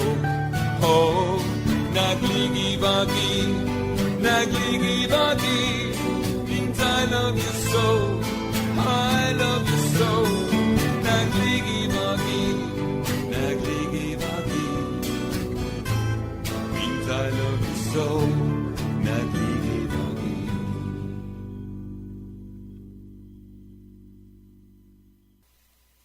That was Bryce O'Connor from Inuvik, Northwest Territories. For us Southerners, living above the Arctic Circle can be a deadly challenge. If the polar ice cap doesn't freeze you solid, the polar bears might take you in for a meal. For decades, we Southerners dreamed of sailing our boats across the frozen Arctic waterways from the Atlantic to the Pacific Ocean. Many expeditions were doomed to failure, with tragic loss of life the only reward. Here's Stan Rogers with the Ballad of the Northwest Passage. For just one time I would take the Northwest Passage to find the hand of Franklin reaching for the Beaufort Sea, tracing one warm line through a land so wide and savage, and make a Northwest Passage to the sea. Westward from the Davis Strait 'tis there 'twas said to lie, the sea route to the Orient for which so many died, seeking gold and glory, leaving weathered, broken bones, and a long-forgotten lonely cairn of stones. For just one time I would take the Northwest Passage to find the hand of Franklin reaching for the Beaufort Sea, tracing one warm line through a land so wide and savage, and make a northwest passage to the sea. 3 centuries thereafter, I take passage overland in the footsteps of brave Kelso, where his sea of flowers began, watching cities rise before me, then behind me sink again. This tardiest explorer, driving hard across the plain. For just one time, I would take the Northwest Passage to find the hand of Franklin reaching for the Beaufort Sea, tracing one warm line through a land so wide and savage, and make a Northwest Passage to the sea. And through the night behind the wheel, the mileage clicking west, I think upon Mackenzie, David Thompson, and the rest, who cracked the mountain ramparts and did show a path for me to race the roaring Fraser to the sea. For just one time, I would take the Northwest Passage to find the hand of Franklin reaching for the Beaufort Sea, tracing one warm line through a land so wide and savage, and make a Northwest Passage to the sea. How then am I so different from the first men through this way? Like them, I left a settled life, I threw it all away, to seek a Northwest Passage at the call of many men, to find there but the road back home again. For just one time, I would take the Northwest Passage to find the hand of Franklin reaching for the Beaufort Sea, tracing one warm line through a land so wide and savage, and make a Northwest Passage to the sea. The very first vessel to traverse the Northwest Passage was the RCMP patrol ship St. Roch, a tough little craft whose wooden hull had to be 18 inches thick so it could buck through the frozen waterway. In its lifetime, the St. Roch sailed the Northwest Passage both ways and was the first vessel ever to circumnavigate the North American continent. It is currently on display in the Vancouver Maritime Museum. Not all northern adventurers were particularly heroic, especially the much reviled whale hunters, who often failed to return to their home port. Often their fate was dictated by the unforgiving Canadian Arctic climate, as we hear in this bone-chilling tribute to their foolishness, sung by James Gordon with the folk trio Tamarack from Guelph, Ontario. Cold is the Arctic Sea, far are your arms from me. Long will this winter be, frozen in Frobisher Bay, frozen in Frobisher Bay. captain cried, "One more whale, then we'll beat the ice." But the winter star was in the sky. The seas were rough, the winds were high, and cold is the Arctic Sea. Far are your arms from me. Long will this winter be, frozen in Frobisher Bay, frozen in Frobisher Bay. Oh, deep were the crashing waves that tore our whaler's mast away, and dark are these sunless days, waiting for the ice to break. And cold is the Arctic Sea. Far are your arms from me.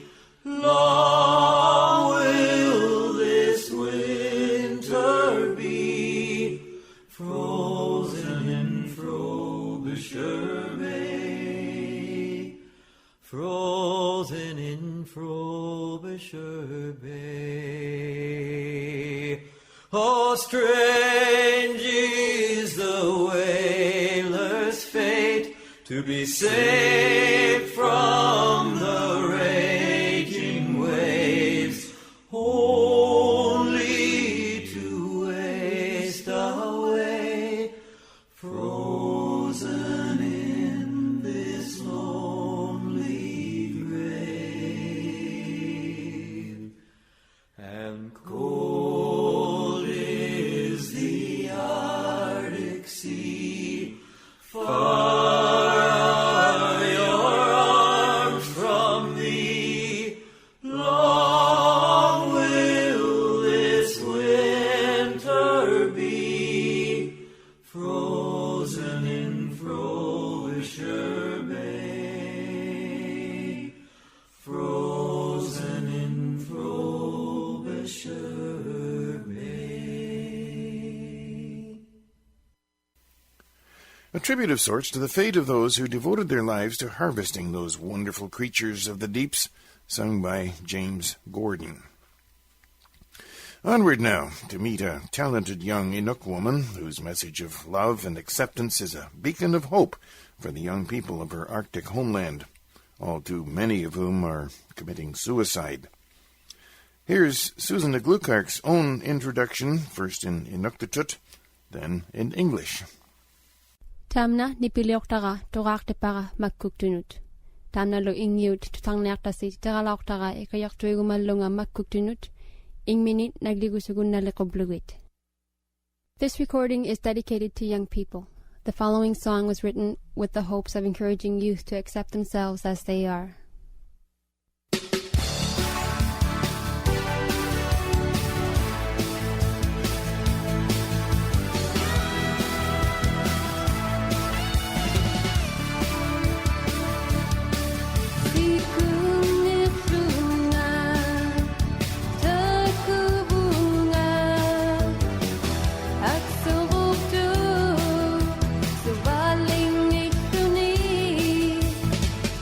Inus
Susan Gluckark is currently based in Oakville, Ontario. Well, Dawson City is actually just a town in Canada's Yukon Territory. When gold was found nearby, it sprang to life as the hub of all kinds of social and economic forces. Fans of the Yukon Gold Rush always look to the poetic works of Robert Service to glean the essence of life among the mostly men and a few women who came to moil for gold, or whatever. His wild sense of humor always manages to capture the pathos of life in a gold rush town. Please bear with me as we listen to the Robert Service poem, The Ballad of the Iceworm Cocktail. To Dawson Town came Percy Brown from London on the Thames. A pane of glass was in his eye, and stockings on his stems. Upon the shoulder of his coat a leather pad he wore, to rest his deadly rifle when it wasn't seeking gore. The which it must have often been, for Major Percy Brown, according to his story, was a hunter of renown, who in the Murrumbidgee wilds had stalked the kangaroo, and killed the cassowary on the plains of Timbuktu. And now the Arctic fox he meant to follow to its lair, and it was also his intent to beard the Arctic hare. Which facts concerning Major Brown I merely tell, because I fain would have you know him for the Nimrod that he was. Now, Skipper Gray and Deacon White were sitting in the shack and sampling of the whiskey that pertained to Sheriff Black. Said Skipper Gray, "I want to say a word about this Brown. The piker's sticking out his chest as if he owned the town." Said Sheriff Black, "He has no lack of friggerated cheek. He called himself a sourdough when he'd been here just a week." Said Deacon White, "Methinks you're right, and so I have a plan by which I hope to prove tonight the mettle of the man. Just meet me where the hoochbird sings, and though our ways be rude, we'll make a proper sourdough of this Piccadilly dude." Within the Malamute saloon there gathered all the gang. The fun was fast and furious, and loud the hoochbird sang. In fact, the night's hilarity had almost reached its crown, when into its storm-center breezed the gallant Major Brown. And at the apparition, with its eyeglass and +4s, from 50 alcoholic throats resounded 50 roars. With shouts of stark amazement and with whoops of sheer delight, they surged around the stranger, but the first was Deacon White. "We welcome you," he cried aloud, "to this great white land. The Arctic Brotherhood is proud to grip you by the hand. Yea, sportsmen of the bulldog breed from trails of far away, to Yukoners this is indeed a memorable day. Our jubilation to express vocabularies fail. Boys, hail the great Chichaco!" And the boys responded, "Hail!" "And now," continued Deacon White to blushing Major Brown, "behold the assembled elite and cream of Dawson Town, and one ambition fills their hearts and makes their bosoms glow. They want to make you, honored sir, a bony feed sourdough. The same, some say, is one who's seen the Yukon ice go out, but most profound authorities the definition doubt. And to the genial notion of this meeting, Major Brown, a sourdough is a guy who drinks an iceworm cocktail down." "By gad," responded Major Brown, "that's ripping, don't you know? I've always felt I'd like to be a certified sourdough. And though I haven't any doubt that your winter's awfully nice, Mayfair, I fear, may miss me ere the break-up of your ice. Yet pray excuse my ignorance of matters such as these. A cocktail I can understand, but what's an iceworm, please?" Said Deacon White, "It is not strange that you should fail to know, since iceworms are peculiar to the mountain of blue snow. Within the polar rim it rears, a solitary peak, and in the smoke of early spring, a spectacle unique. Like flame it leaps upon the sight and thrills you through and through. For though its cone is piercing white, its base is blazing blue. Yet all is clear as you draw near, for coyly peering out are hosts and hosts of tiny worms, each indigo of snout. And as no nourishment they find to keep themselves alive, they masticate each other's tails till just the tough survive. Yet on this stern and Spartan fare, so rapidly they grow, that some attain 6 inches by the melting of the snow. Then, when the tundra glows to green and niggerheads appear, they burrow down and are not seen until another year. A toughish yarn, laughed Major Brown. As well you may admit. I'd like to see this little beast before I swallow it. 'Tis easy done, said Deacon White. Ho, barman, haste and bring us forth some pickled iceworms of the vintage of last spring. But sadly still was Barman Bill when cited as one bereft. There's been a run on cocktails, boss. There ain't an iceworm left. Oh, yet wait. By gosh, it seems to me that some of extra size were picked and put away to show the scientific guys. Then deeply in a drawer he sought, and there he found a jar, the which with due and proper pride he put upon the bar. And in it, wreathed in queasy rings, or rolled into a ball, a score of gray and greasy things were drowned in alcohol. Their bellies were a bilious blue, their eyes a bulbous red. Their backs were gray, and gross were they, and hideous of head. And when with gusto and a fork the barman speared one out, it must have gone 4 inches from its tail tip to its snout. Cried Deacon White with deep delight, Say, ain't that a beaut? I think it is, sniffed Major Brown, a most disgusting brute. Its very sight gives me the pip. I'll bet my bally hat you're only spoofing me, old chap. You'll never swallow that. The hell I won't, said Deacon White. Hey, Bill, that fellow's fine. Fix up 4 iceworm cocktails, and just put that wop in mine. So Barman Bill got busy, and with sacerdotal air, his art's supreme achievement, he proceeded to prepare. His silver cups like sickle moon went waving to and fro, and 4 celestial cocktails soon were shining in a row. And in the starry depths of each, artistically piled, a fat and juicy iceworm raised its mottled mug and smiled. Then closer pressed the peering crowd, suspended was the fun, as Skipper Gray in courteous way said, Stranger, please take one. But with a gesture of disgust, the Major shook his head. You can't bluff me. You'll never drink that ghastly thing, he said. You'll see, all right, said Deacon White, and held his cocktail high, till its iceworm seemed to wiggle and to wink a wicked eye. Then Skipper Gray and Sheriff Black each lifted up a glass, while through the tense and quiet crowd a tremor seemed to pass. Drink, stranger, drink, boomed Deacon White.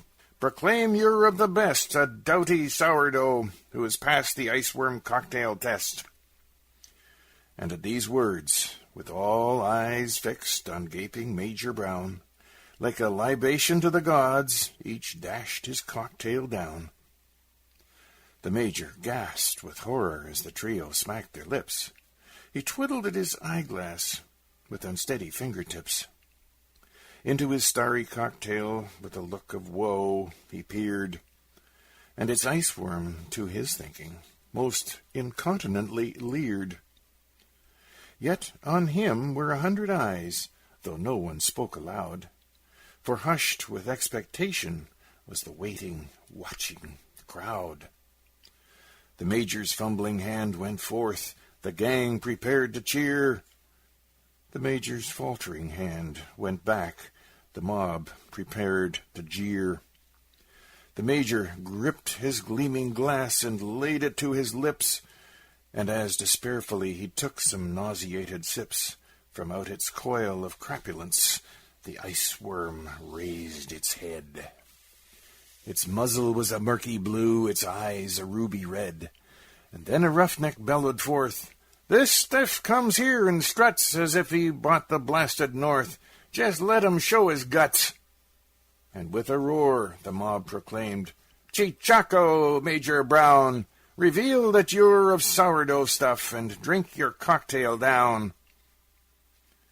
The The Major took another look, then quickly closed his eyes. For even as he raised his glass, he felt his gorge arise. Aye, even though his sight was sealed, in fancy he could see that gray and greasy thing that reared and sneered in mockery. Yet round him reigned the callous crowd, and how they seemed to gloat. It must be done. He swallowed hard. The brute was at his throat. He choked. He gulped. Thank God, at last he'd got the horror down. Then from the crowd went up a roar, "Hooray for Sourdough Brown!" With shouts they raised him shoulder high and gave a rousing cheer. But though they praised him to the sky, the Major did not hear. Amid their demonstrative glee, delight he seemed to lack. Indeed, it almost seemed that he was keeping something back. A clammy sweat was on his brow, and pallid as a sheet. "I feel I must be going now," he'd plaintively repeat. Aye, though with drinks and smokes galore they tempted him to stay, with sudden bold he gained the door and made his getaway. And ere next night his story was the talk of Dawson town. But gone and reft of glory was the wrathful Major Brown. For that iceworm, so they told him, of such formidable size, was a stick of stained spaghetti with 2 red ink spots for eyes. Ladies and gentlemen, Canada's own Wilf Carter. There's a husky, dusty maiden in the Arctic. In her igloo she's waiting there in vain. Oh, I guess I'll put my mucklucks on and ask her if she'll wed me when the iceworm nest again. In the land of the pale blue snow, where it's 99 below, and the polar bears are roaming o'er the plain. In the shadow of the pole, I will clasp her to my soul. We'll be happy when the iceworm nests again.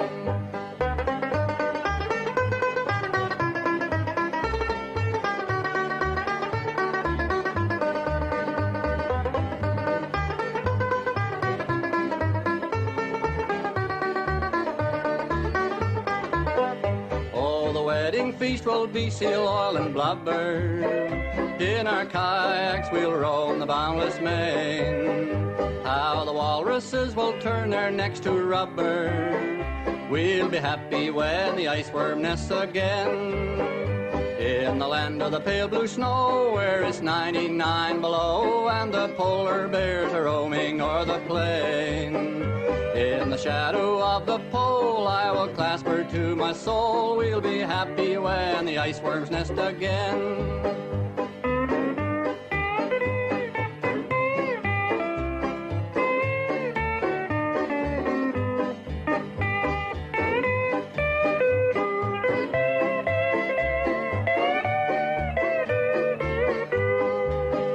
And when all the blinking icebergs bound around us, she'll present me with a bouncing baby boy. All the polar bears will dance around us, and the walruses will click their teeth with joy. In the land of the pale blue snow, where it's 99 below, and the polar bears are roaming o'er the plain. In the shadow of the pole, I will clasp her to my soul. We'll be happy when the iceworm nests again.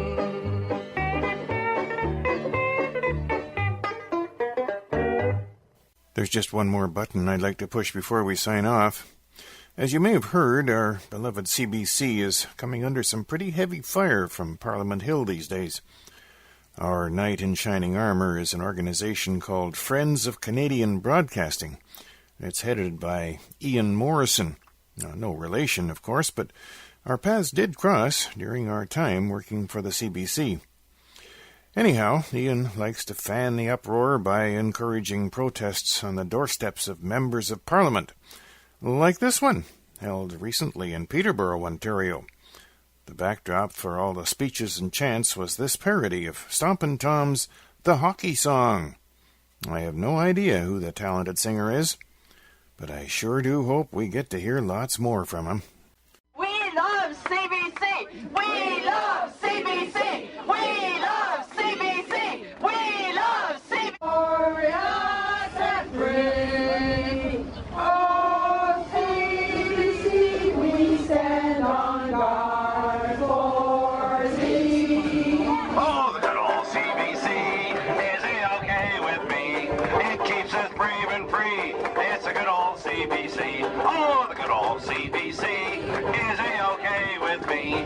It keeps us brave and free. It's a good old CBC. Hello out there, we're on the air. It's a good old CBC.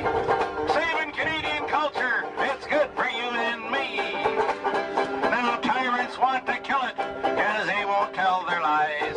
Canada needs the honesty the CBC supplies. Oh, the good old CBC is A-OK with me. It keeps us brave and free. It's a good old CBC. We love CBC! We love CBC! We love Well, that about does it for another week. Is there anybody left out there? By now, I figure half of the audience is celebrating the Super Bowl outcome, while the other half is drowning their sorrows. Anyway, I hope Canada's entertainment heritage has been duly honored. Do be sure to tune in again next Sunday, when Denise Embry will be here to present more nuggets from Canada's golden era of radio excellence. Till then, this is Mike Morrison leaving you with the words of George F. Will. Football is a mistake. It combines the two worst elements of American life, violence and committee meetings. Keep smiling.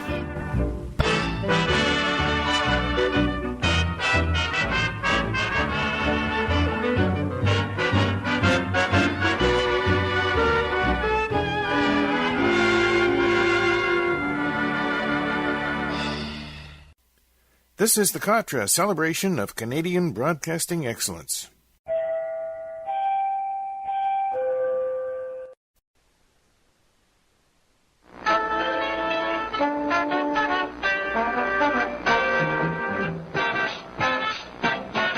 Radio, remember radio. We sit and close our eyes and use our imagination. Comedy, mystery, a fireside chat.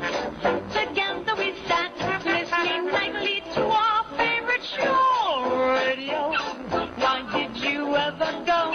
Oh, won't you please come back and entertain?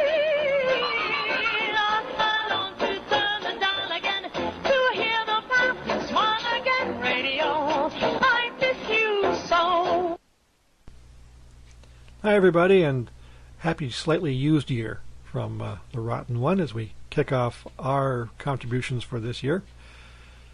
You know what's coming up, so we'll just get into it right away with 1945's Matinee Theatre with Victor Jory, as we've been continuing his two series now for probably a couple of years. Tonight, a good old-fashioned romance. It's Rendezvous at Meyerling, and kind of a Romeo-Juliet thing, or is it maybe an example of the Big Bang Theory, or maybe you'll just want to listen to it and find out. Vic presents the Matinee Theatre, starring Victor Jory and featuring Claire Neeson in Rendezvous at Meyerling.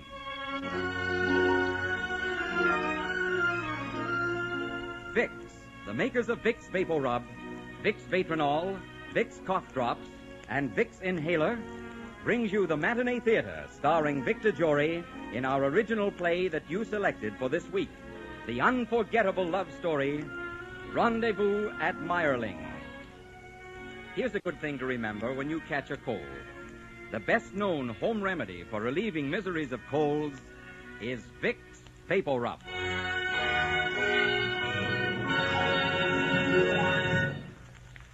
There are many stories and many legends about the romance of Marie Facera and Crown Prince Rudolph. The actual historic facts have been set down for all to read, but the events leading up to those happenings have been cloaked in legend. Here, then, is one of these legends, Rendezvous at Myelin.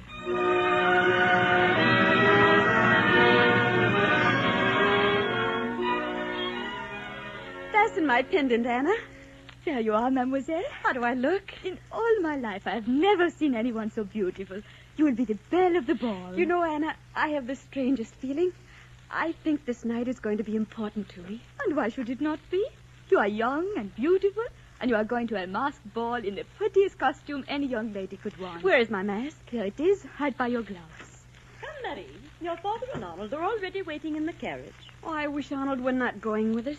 Arnold is so dull. He always says the same things. Arnold is of good family, and he will make you a very good match. What more do you want? I want someone who is challenging and romantic. I want someone who makes it fun to be alive. Arnold is a very fine young man. Arnold, you watch.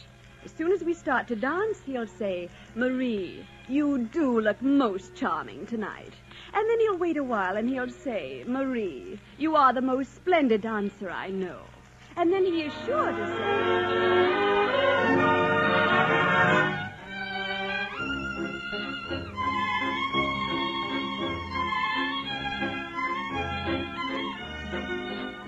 Marie, you do look most charming tonight. Thank you, Arnold. Not at all. Marie, you are the most splendid dancer I know. Arnold, I feel a bit faint. Would you mind? I'd like to go over by the balcony a moment. Of course, Marie. I hope you feel better, though. We've just arrived, and we've the whole evening ahead of us. Yes, the whole evening. Arnold, would you mind getting me a glass of water? Of course, Marie. Will you be all right alone? Yes, of course. I'll be quite all right alone. I won't be long, Marie. What is such a pretty young lady doing all by herself out here on the balcony? Oh, I beg your pardon. I didn't know anyone was out here. Don't go. Well, I can't stay out here. I don't even know you. Well, I don't know you. I'm going to take a chance.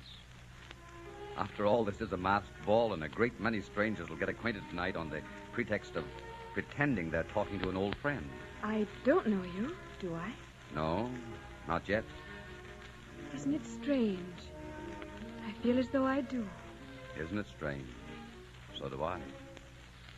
Would you dance? Yes, I'd love to.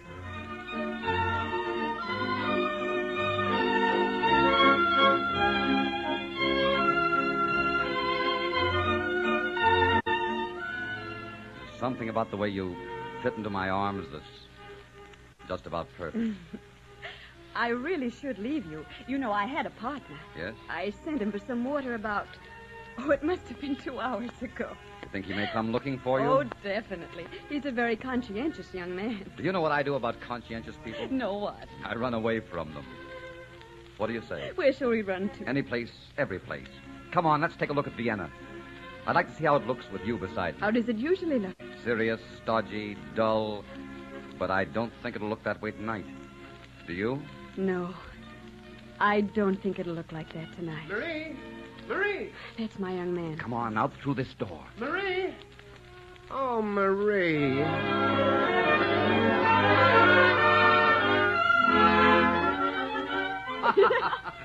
And then what did you do? I said, Madame, no self-respecting captain of the guard would think of going out with a lady he didn't know. I must be excused. So, you're a captain of the guard. Well, I was that night, anyhow. Oh, it's a wonderful night, isn't it?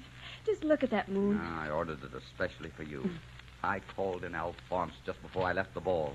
Alphonse is my man. Alphonse, I said, I want a very special moon tonight because I'm going to meet a very special young lady. You may be disappointed when I take off my mask. No. Give me your arm. Let us walk along the Danube and pretend that we've walked here every night for the past 3 months. Why 3 months? Because with 3 months' acquaintance behind us, you couldn't possibly be offended if I kissed you. I am going to kiss you, you know. You're very sure of yourself, aren't you? I am tonight. I don't know why, but I only know tonight that we've met. That I had to kiss you.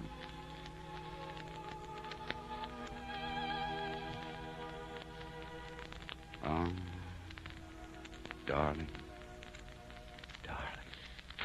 I've waited a long time for you. And for that kiss. I've waited a very long time. Take off that mask. Take off yours. All right. Hello, my darling. Hello, my darling.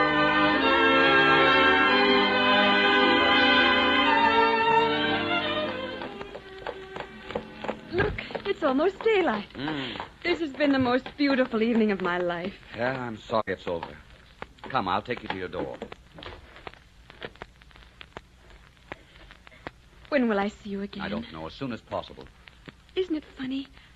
I don't know who you are or anything about you. I don't even know your name. I only know that there's always been a loneliness inside of me. And now it's gone. Oh, you're sweet. You're so very sweet. Does it matter that you don't know my name or who I am? No.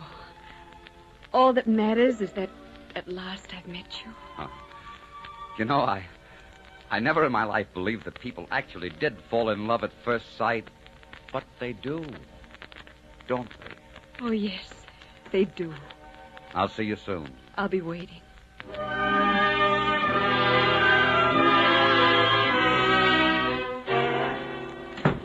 Well, Marie, where have you been? I don't know how to answer that. I think I've been in heaven. Are you aware that it's daylight now? Your father and Arnold and I were nearly frantic. Whom did you leave the ball with? I don't know his name. You don't know his name? Marie, what's come over you? You'd never understand, Mama. You are a shameless girl. If I ever know you to do anything so disgraceful again, I shall send you away from Vienna forever. Now get to your bed. I suppose you've forgotten that you're to be presented to the Empress this afternoon. I had forgotten. I had forgotten everything in the world.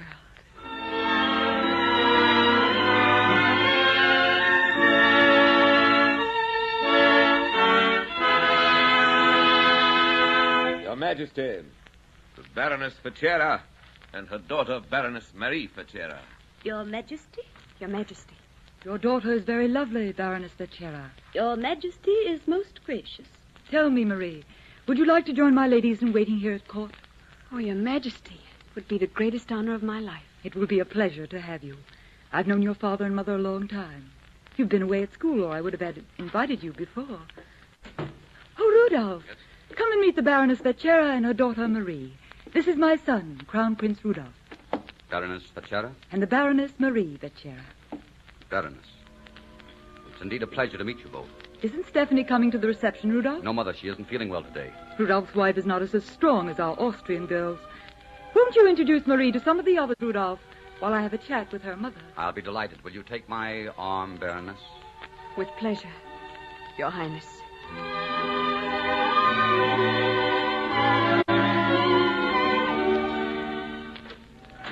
Come in here where we can be alone. I think you've met everyone anyway. You aren't? You're sorry you came, aren't you? I would have told you last night who I was, but I was afraid you would run away. So I thought, tonight we'll keep everything shut out. Then whatever happens, we shall have had that much at any event. You meant never to see me again? I would have tried to stay away from you. I don't know whether I would have succeeded. Are you in love with Stephanie? I'm in love with you. My marriage is the usual royal marriage, my dear. I've never been in love in my life. Until now. We mustn't stay here in the library. Someone will come hunting for us. Not while the refreshments are being served. Marie, what are we to do? What can we do? Two things. Either see each other or not see each other. The wise thing is not exactly the happy thing, is it? Marie, don't turn away from me. Look at me. I don't want to look at you. If I do, I'll be lost because I must not see you again. We should never have met. We had to meet. We belong to each other. Marie. Please, don't put your arms around me. You were a prince and married. You can never belong to me. But I do belong to you. It's wrong. It's wicked. No, you're saying those things because you've heard other people say them. Is it wrong to be happy? Is it wicked when together we have a world of our own that is beautiful and exciting and sweet and wonderful? Yes, because you're married. What kind of a marriage is it? Because the heads of two governments think marriage is politics? Does that make it good and right and fine?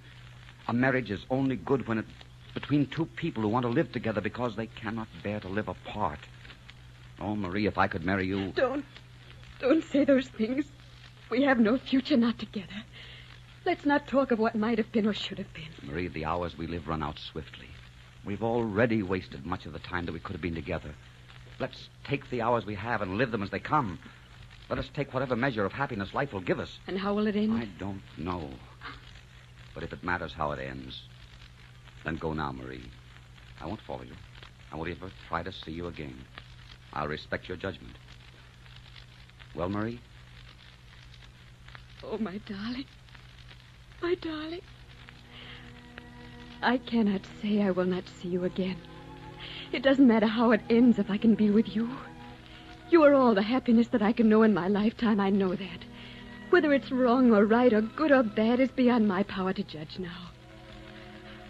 I only know I love you. And I must see you. Or I will die. Marie. Let us take the hours and live them as they come, without questions, without regrets, until they end. If sorrow comes, when sorrow comes... When sorrow comes, we will meet it together. Oh, don't cry. Please don't cry, Marie. I think loves like ours, Rudolph, are always set to tears. No. This hour will be gay. From the beginning, it will be gay. From the beginning until the ending.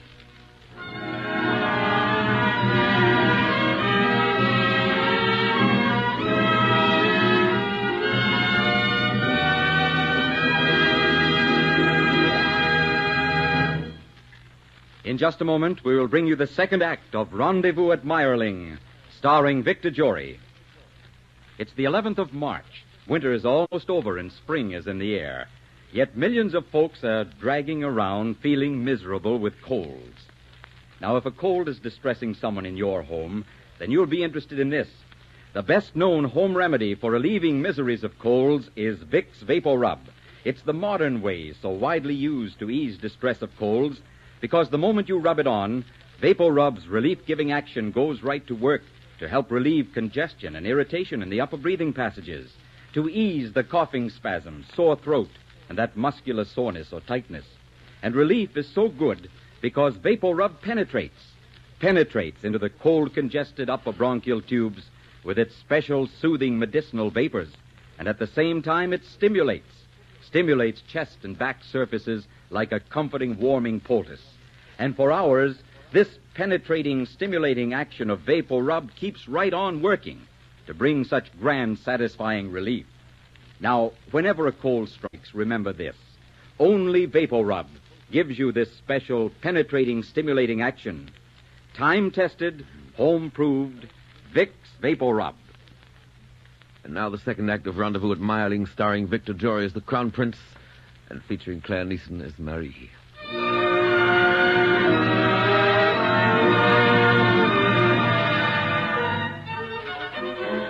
I suppose you've heard about Crown Prince Rudolph and that girl, that Baroness Vachera. I should say I have. Everyone in Austria has heard about them. Shameless pair. I saw them myself last night, dancing at our garden.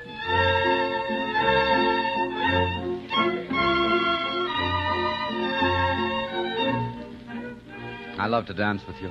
You have wings when you dance. It's because I'm dancing with you. Look, everyone is looking at us. No, there are no people there. We are dancing alone across a star, without another human being in sight. Let's dance forever. Yes, let us dance forever.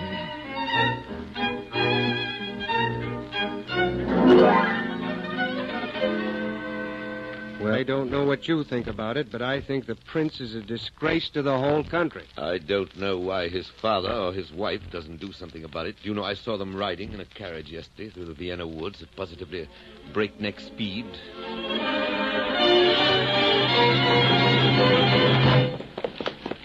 Faster, Rudolph, faster. Oh, this is the best team I've ever had. What a pair of horses. I've never ridden like this in my life. It's like rushing to meet life, isn't it? I'll have to check them. We're almost to the end. Whoa! Whoa there, steady. Steady. I hope they have supper all ready for us. I'm starved to death. What would you like to eat? What does a crown prince usually eat? Peacock's breast and lark's tongue. And what does a baroness usually eat? Oh, how about roast beef? wonderful, darling, wonderful. You're such a good fellow, Marie. You have such a zest for living. Yes, because I want every moment to be very full.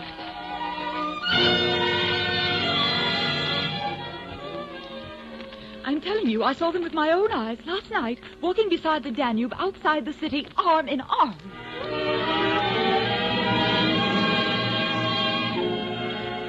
Ask me for something you've always wanted. I'd like to give you the world. You have given me the world. There's nothing that would make you more happy? Yes, there is.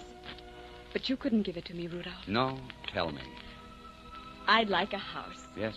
A small house somewhere out here beside the Danube. Oh. A house that you would be the heart of, Rudolph. A friendly house where we could invite the people we love to come and laugh with us. Yes, yes. And that would stretch to make room for 2 or 3 little boys who would look like you. And scowl like you and smile that same quick smile that makes my heart turn over. Rudolph. Oh, Rudolph. Oh, my dear. You see, I told you couldn't give it to me. Such dreams are for the people, never for rulers. All over the country, people are sitting before their fires now in houses like that. And few of them know how fortunate they are. Or how desperately we'd like to be one of them. The world has no place in it for you or me. The world has locked its doors and set its words against us. We have only each other, Marie. That is so much more than many people have, Rudolph. You are my world. You're my life and my love and my happiness. I'll never give you up, Marie. Even though I die for it, I'll never give you up. Oh, Rudolph. Even though I die for it, I'll never give you up.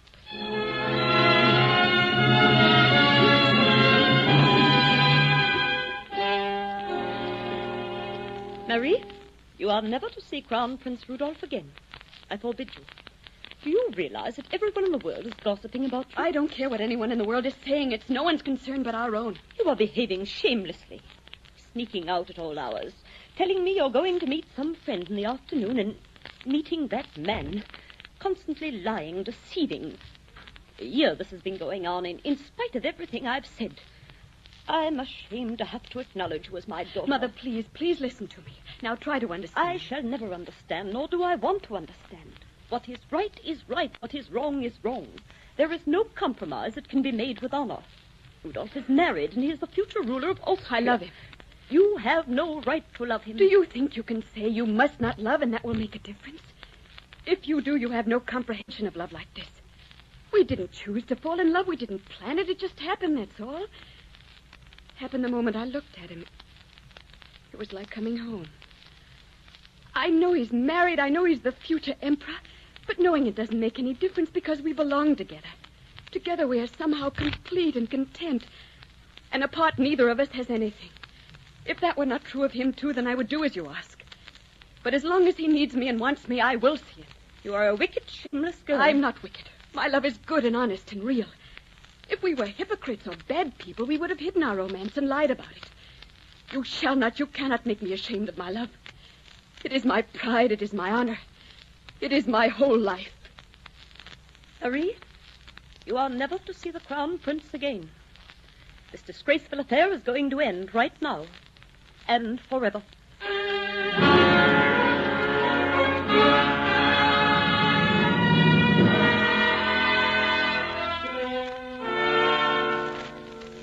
Rudolph, there is no use in any further discussion. I forbid you to see this woman again. You don't understand, Father. You will never understand. No, I don't understand. What kind of a man are you? What kind of a prince? You have no right to sully the Habsburg name. You're disgracing your country and the throne that you will inherit. I order you to put this woman from your life. You are a prince of the House of Habsburg. Your dignity and honor is the dignity and honor of the entire lineage. And if I refuse to do as you ask... Then I will take matters into my own hands and see that she is sent where you will never see her. Well, Rudolph? Very well, Father. I will do as you asked. I'll meet her just once more and tell her. Then you will have nothing to fear from me again. I don't mean to be unfeeling, Rudolph. I know what it is to love. But love must be put aside if it is at odds with honor. When will you tell her? Going for a day's hunting, Marling. I'll take her with me. You surely cannot deny me the right to tell her in my own way. You give me your word that this will be your last rendezvous? Yes. Our meeting at Marling will be our last rendezvous.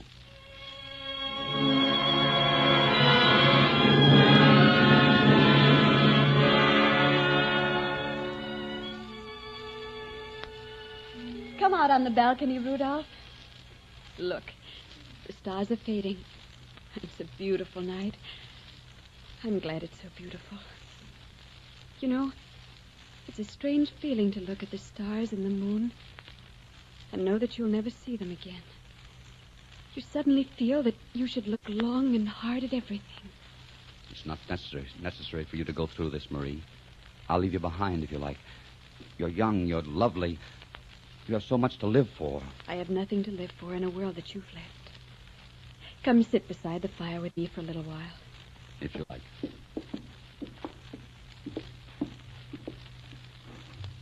Here. Let me put my arm around you. Darling. Tell me, if we had had that house, what would it be like? Well, every morning I would have gotten up early and fixed your breakfast. Yes. And we would have had it in front of the fire. And then I would have walked with you down to get the carriage Yes. and ridden a ways with you and then walked home. And where would I be going? To work. Oh, I see. And then I would have cleaned the house and dusted and made everything right for you to come home to. And in the afternoon, the boys and I would have had a frolic outside. And then I would get them all scrubbed and clean and ready for their father. And I'd come home and we'd have dinner and tuck the children in bed, and then we'd sit like this night after night, growing old together. Oh, I'd have liked that house.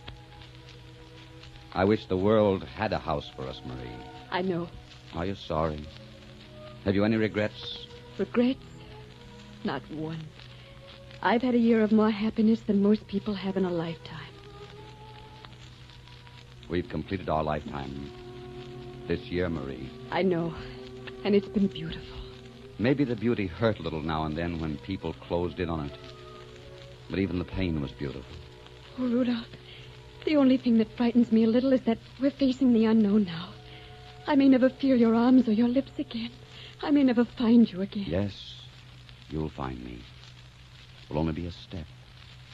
We'll cross the threshold together, and then we'll find peace. And there's no peace on earth for us, my darling. There never would be. I know. And all day I've been praying that we will find it now.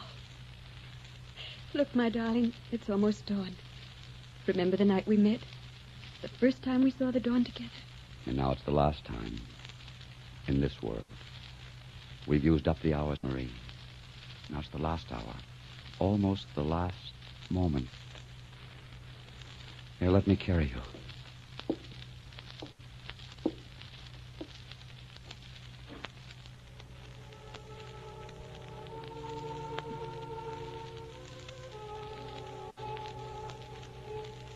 Kiss me goodnight, Rudolph.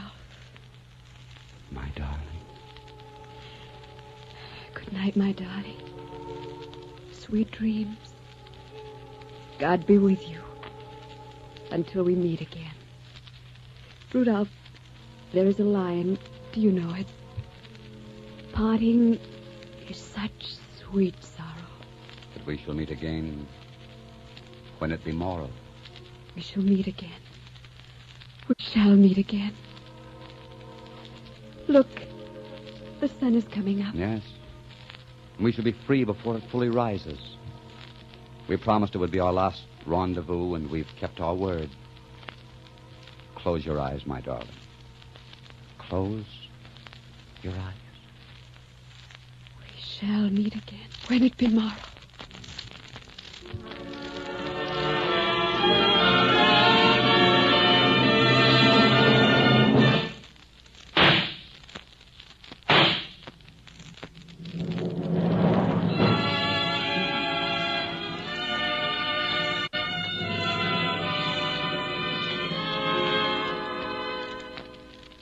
And so they kept the last rendezvous at Marling. And the world that had denied them the right to love talked about them, wondered about them, finally wept and left them in peace.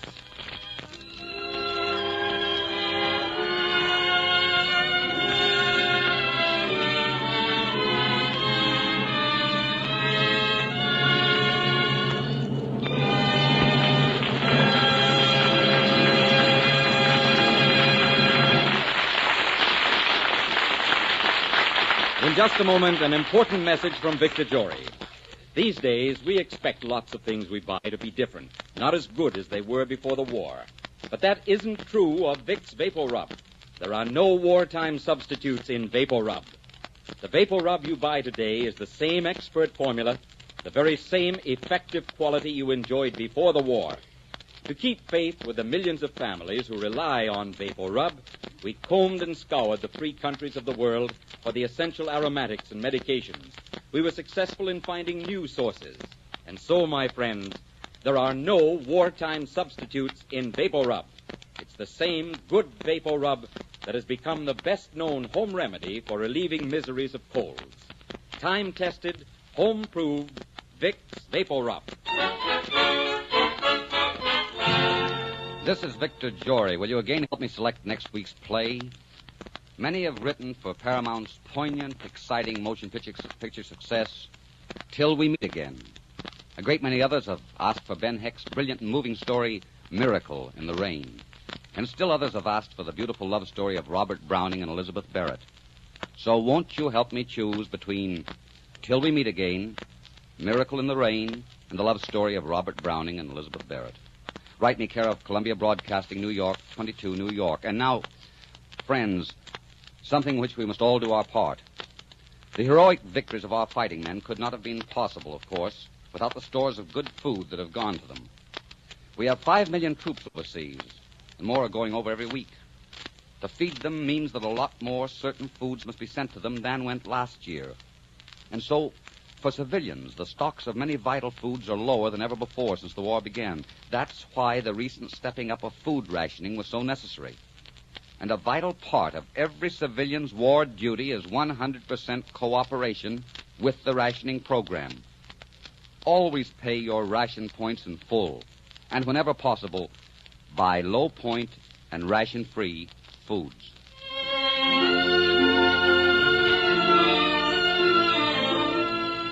Our script today was an original radio play by Gene Holloway and was directed by Richard Sandville. Music for this series is under the direction of Mark Warno. Be sure to be with us next week when Vicks, the makers of Vicks Vatronol, Vicks Cough Drops, and Vicks Inhaler, brings you another great matinee theater production starring Victor Jory. This is CBS, the Columbia Broadcasting System.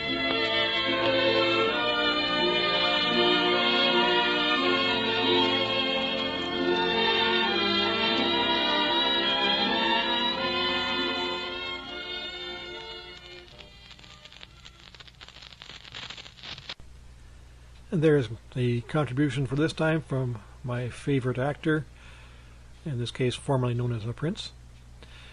Well, let's go on to Midnight Cab and the continuation of where we left off last time. We were beginning to wonder about Walker. Was he teetering on the edge of infidelity? Well, tonight the story picks up from there, and we'll see how that part turns out. We also learn that Walker can let his emotions get away with him and pick the wrong suspect. He does need Inspector's kiss after all.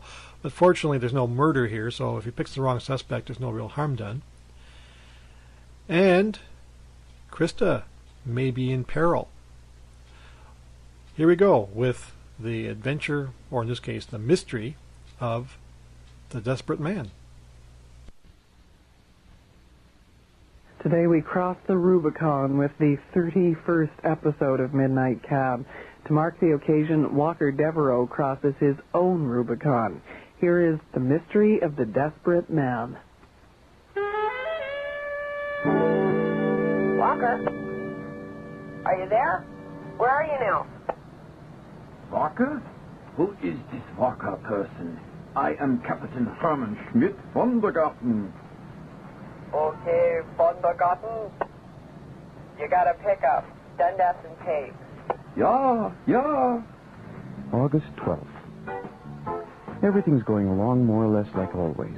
Krista's still dispatching, still waiting for Mr. Piatelli to get well enough to return home from the clinic in Vermont so she can talk to him about helping out managing the cab company.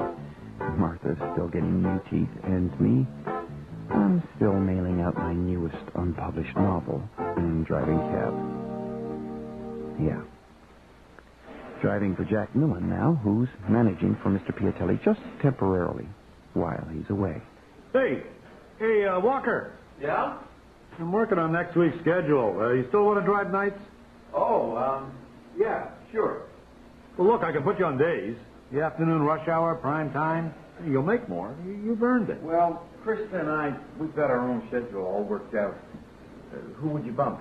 Now I could bump Eddie. He's a lost cause anyway. Eddie? No, it's okay, Mr. Miller.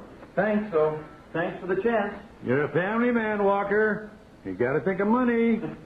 Right. Walker Devereaux, family man. Yes, sir. Everything's going along more or less like always. Krista and Martha and me.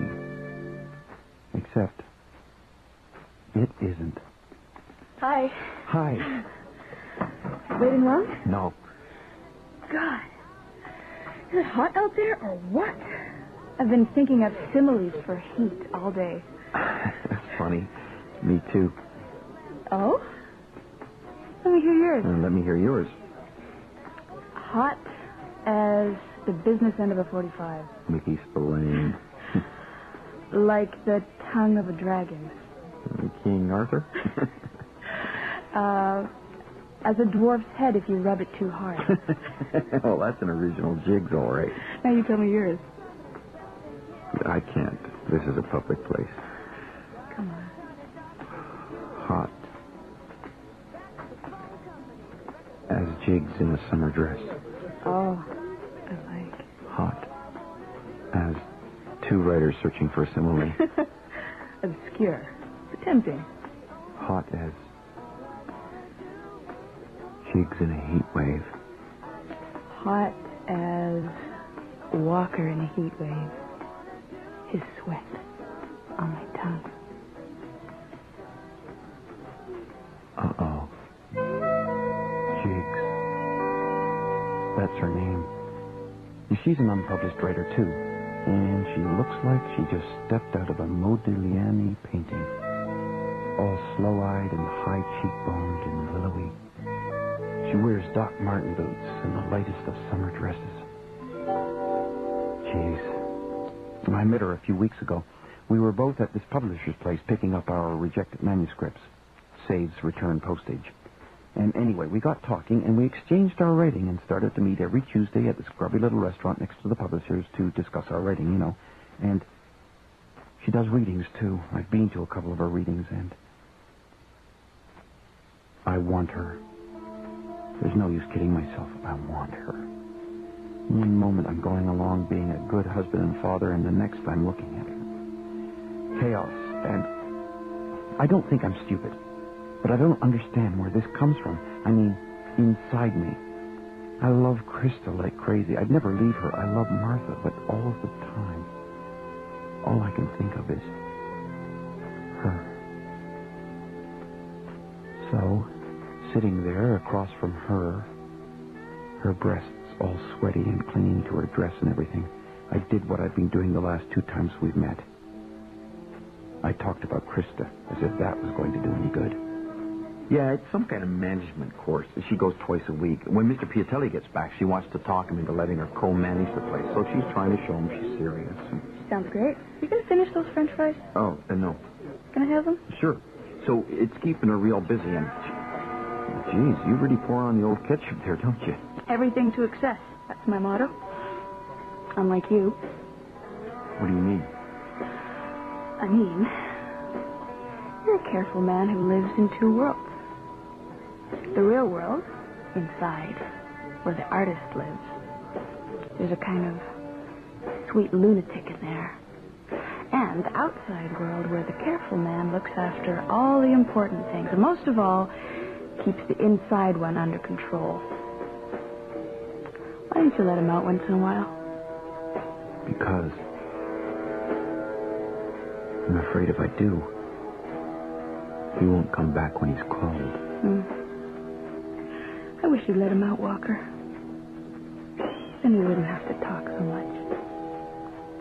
Yeah. I know.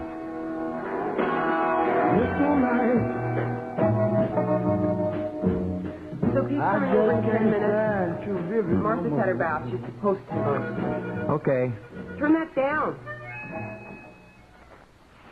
Why's Pete babysitting? Why isn't Paula? She can't. Well, he better get here in time so I can get to work on time. I know.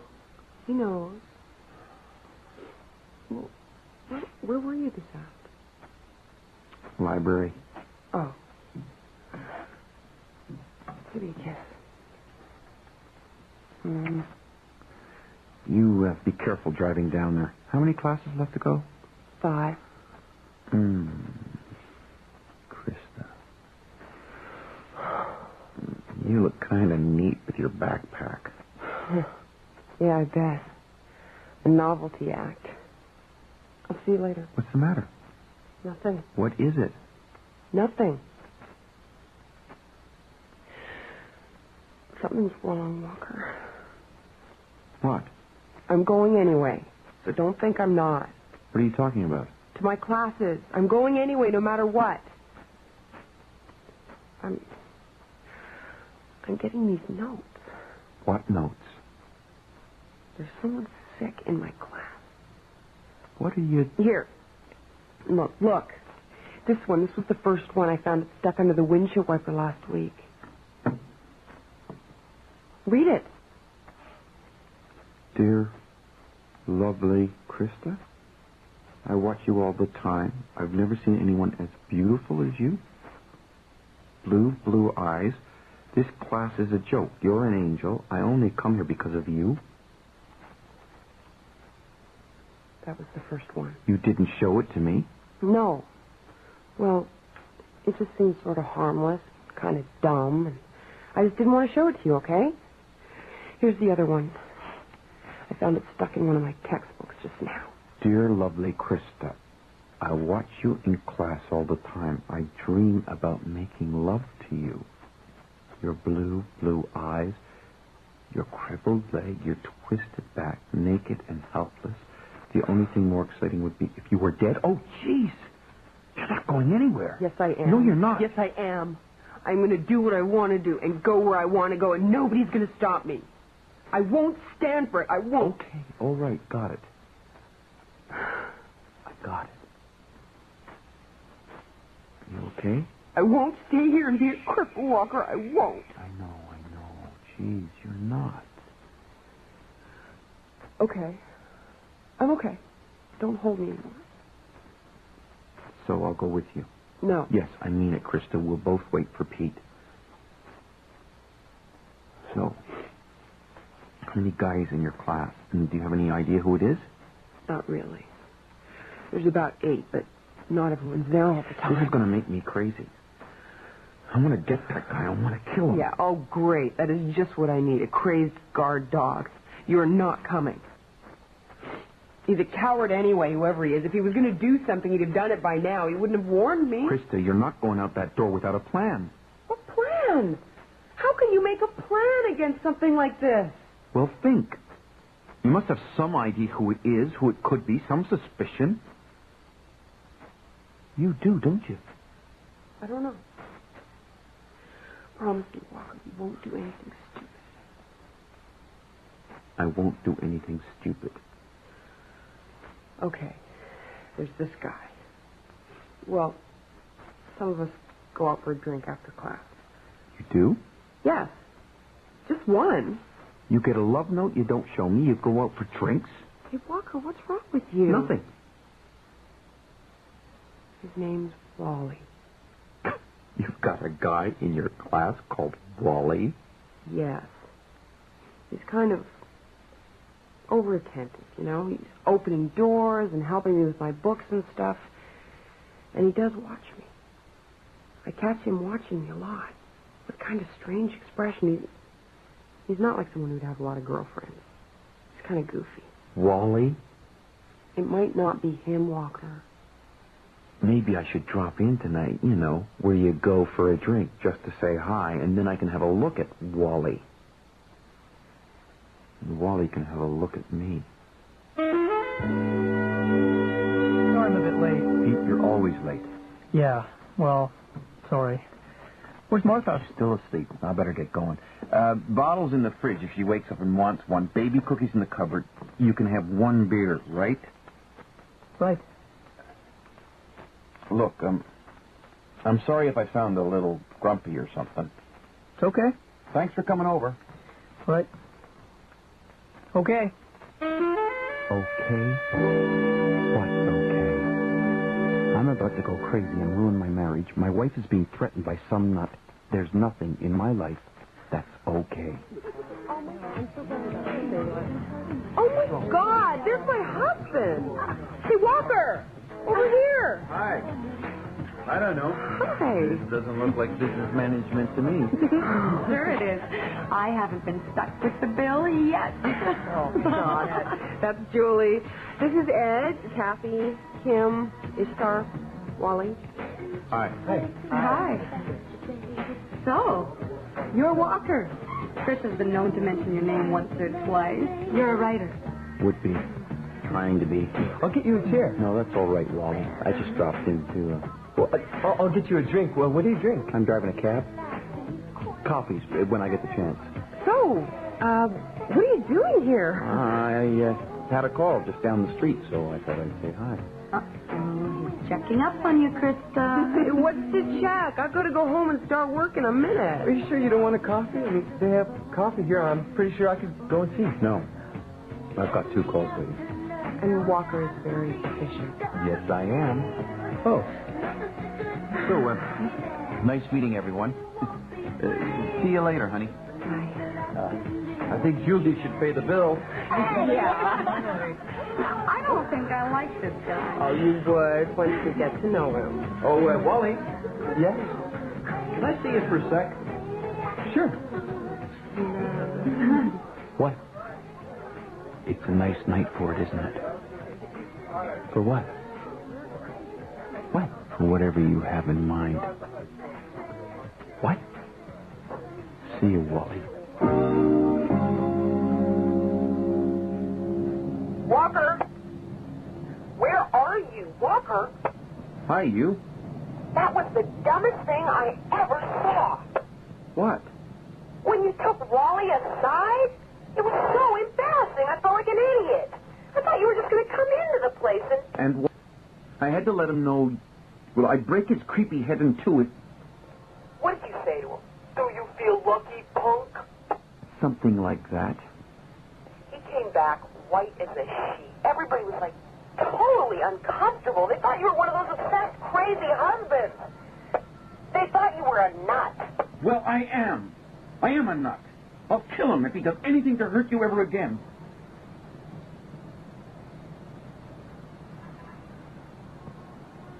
Krista, are you still there? Yes. I don't think I overdid it. I really don't. Think of that second note. What kind of... Walker, What? I want you to be very calm. I'm calm. I want you to come home Why? because when I got back to my car, the windshield was smashed and there was another note inside.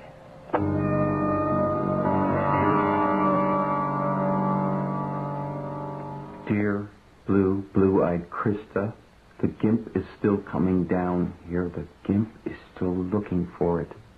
That's perfect. Oh, jeez. Jeez.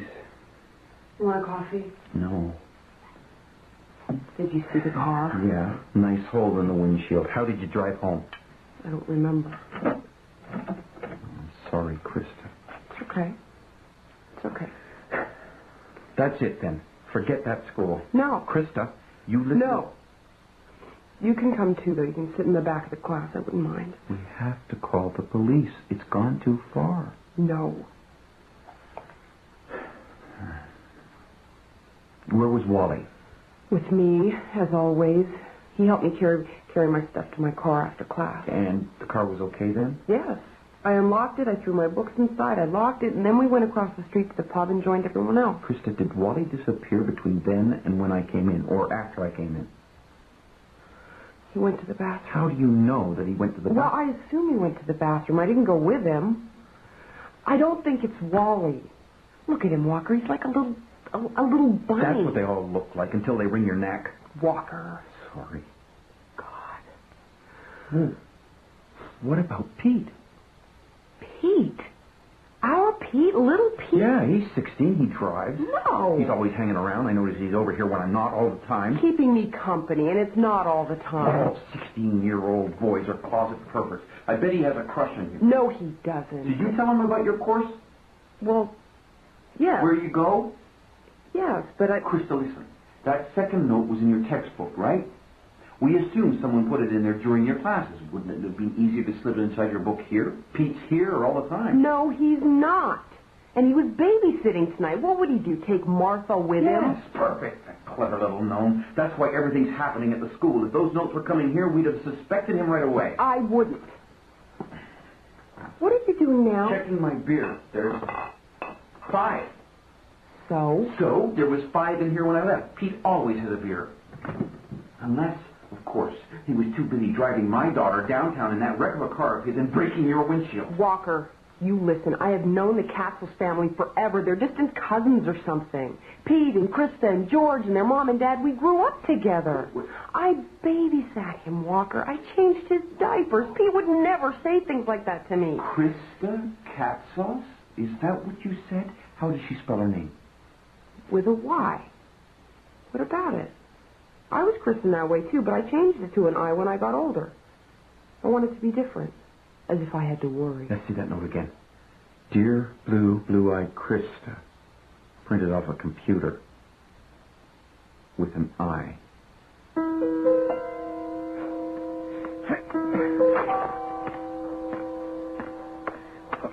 Hey, Pete. Oh, hi. You play hoops? Nah, not right now, thanks. You didn't have a beer last night, Pete. Well, I'm trying to cut back. Oh? Well, I got so hammered the other night. My head was out to here. I was sick. I'll take your word for it. Look, are you okay to sit Saturday afternoon? Any kind of emergencies come up? Yeah. I guess so. Great. Chris is over at her aunt's. Well, maybe we should leave her a note so she doesn't call anyone else. Yeah, I can drop it off at the house before I go downtown. Here's a pad. Oh, okay. Pencil. It's nice of you. Yeah, well, let's face it. My social life sucks. I've got nothing better to do. Just write, Krista, Saturday's okay. Pete. All right. Here you go. Thanks. Oh, jeez. You spell Krista with a Y. Is that wrong? That's the way my sister spells it. No, that's right. Krista's going to be very happy you spell it that way, Pete. So am I. See ya. Yeah. So, back to number 1 suspect, Wally. The more I tried to calm down and think about everything, the more I didn't think so. Why would Wally confine his activities to the school where he'd be a suspect? It didn't make sense, and it wouldn't have been so difficult to follow Krista home, even for Wally. Home? If you were sadistic, if you wanted to really terrorize someone, a woman, Krista, what better place than in her own home? The place that should be her sanctuary from the world, where she should feel the safest. And those notes were meant to terrorize. Krista, don't come out and play or work. Stay where it's safe. Stay home. Yeah? Mr. Piatelli. Oh, it's you. I thought it was your wife checking up on me again. No, she's out. Mr. Piatelli. So tell her, Vermont stinks, I'm cured. No matter what she says, I'm coming home. Yeah, well. So, how are you anyway? Vermont stinks, I'm cured, I'm coming home. What are you, deaf? Really? I mean, you are coming home? Did they say it's okay? Yeah, they give me a gold star. I'm no longer a junkie. I'm an ex-junkie. Well, I will be all my life. So anyway, that's my battle for the next 20 years. What's wrong with you? Nothing, just Jack Millen. What about him? He's a good man. Hey, tell your wife to leave him alone. I know she owns 51% of the place. I know she wants to help out running things. But tell her to be patient, will you? Look, we'll talk when I get back up there. Yeah, well, he's been good to us. Krista wasn't sure whether Mr. Millen would hassle her when she asked for company money to pay for her course. But he said he thought it was legit, since she owns half the company, and approved it right away. He just wanted receipts, how much, where the school was, stuff like that. Or did he call you? Did you approve it? What's the difference? She would have gone anyway. Oh, it's just what I need. Krista Papadopoulos with a certificate. She's not that bad. No, she's that good. I won't have nothing to do. So, Mr. Millen, he's just filling in temporarily until you get back as a favor, right? Then he goes back to his job at Diamond Cabs? No, that was just a pride thing. The guy was fired. He has an invalid wife. He's over 50 years old, and he's desperate for a job. But, Walker, you shut up about this, because this is my problem. That's why I've been, somewhat, difficult with Krista. I just don't know what to do. The poor guy. So, in a way, Krista and Mr. Millen are competing for the same job. Yeah. The poor guy. I didn't go with Krista to her next class. Instead, I parked my cab 2 blocks away from the school and took a walk around. I told her I was just going to watch her car and keep an eye open, but I didn't tell her for who. And it surprised me in a way when I saw Jack Millen sitting in his car on a side street watching the school. I felt almost as much sadness as rage. But not for long. Walker, what are you doing here? I'm going to try really hard to have a civilized conversation with you, Mr. Millen, but if you give me any trouble, I'm going to rip off your head and kick it down Spadina Avenue. What the hell are you talking That's about? what I mean by trouble, Mr. Millen. I don't think I can stand to hear you lie. You're surprised Krista came back to school tonight, eh? She's tougher than you thought. Look, I'm just sitting here. I'll kill you. You understand? Yeah. These notes are just too cruel. You understand?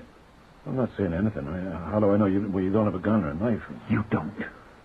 You know, you would never have made Krista feel so bad about herself or be so scared that she would have just stayed in our house and left you in that job alone. You underestimated her, you bloody scum. Take it easy, kid. Come on. Yeah, guess what, Jack? These aren't the original notes at all. These are duplicates I typed up and ran off on that beat-up old printer in the office. They look similar to me, but Inspector Kiss, Metrotrona Police, he says it's exactly what printer printed those notes. He's very interested in this whole thing. Oh, yeah. This story of yours, have you told Alfonso? I'm afraid to. Mr. Piatelli loves Krista. Look, kid, whoever this guy is, or was, he wasn't really going to harm your wife, you know. Mr. Piatelli's coming home soon. What's going to happen? I think I got a job lined up somewhere else. I know you have. Jack Millen, his face the color of ash, drove away. And I walked back to my cab and put my head down and trembled like a leaf. I would have killed the guy. I would have killed him. Jack Millen. Jack Millen. He watched for a while. Saw you starting to go out after class. It was his chance. He probably left the first 2 notes at the same time. One under the windshield, the other one in your textbook where you tossed it, locked inside the car. No trick for a guy like him to unlock a car. Probably with that tool Joe Smart uses when dopes like me lock themselves out of their cabs. Then the broken windshield and the final note. Before I knew who it was, I felt so mad. Now that it's over, I feel sick. Like when I was a kid, clumping along the sidewalk in my braces, listening to what some of the older kids would say to me. I feel sick. He's gone. It's over. It's over. What are you trying to say, Walker? It's like... It's awkward for me to meet, you know, here. I can't. Can't what? Can't what? At least say it if you can't do it. So, this is like... What? Goodbye? You're a jerk. Yeah.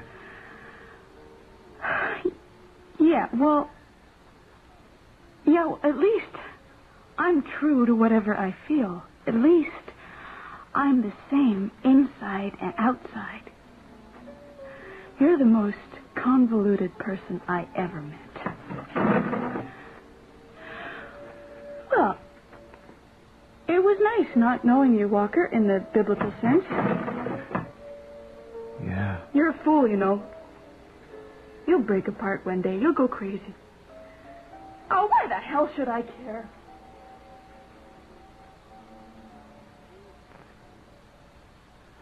Right. So I lie in the dark beside my wife and feel what? Virtuous? No. A wimp? No. Like someone else. I feel like someone else.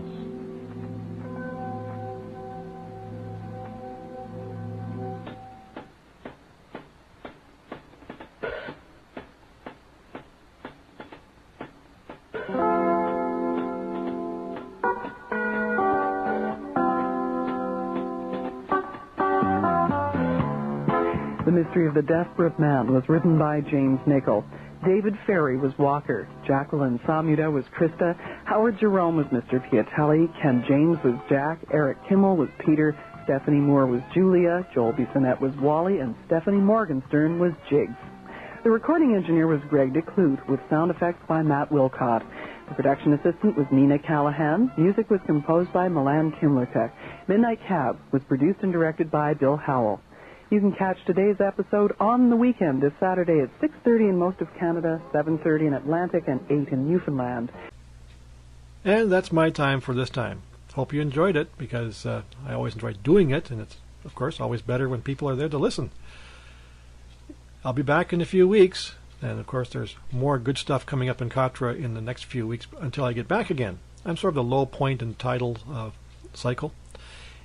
Until then, Rotten Rick wishes you, as usual, good listening, good luck, good night, and goodbye.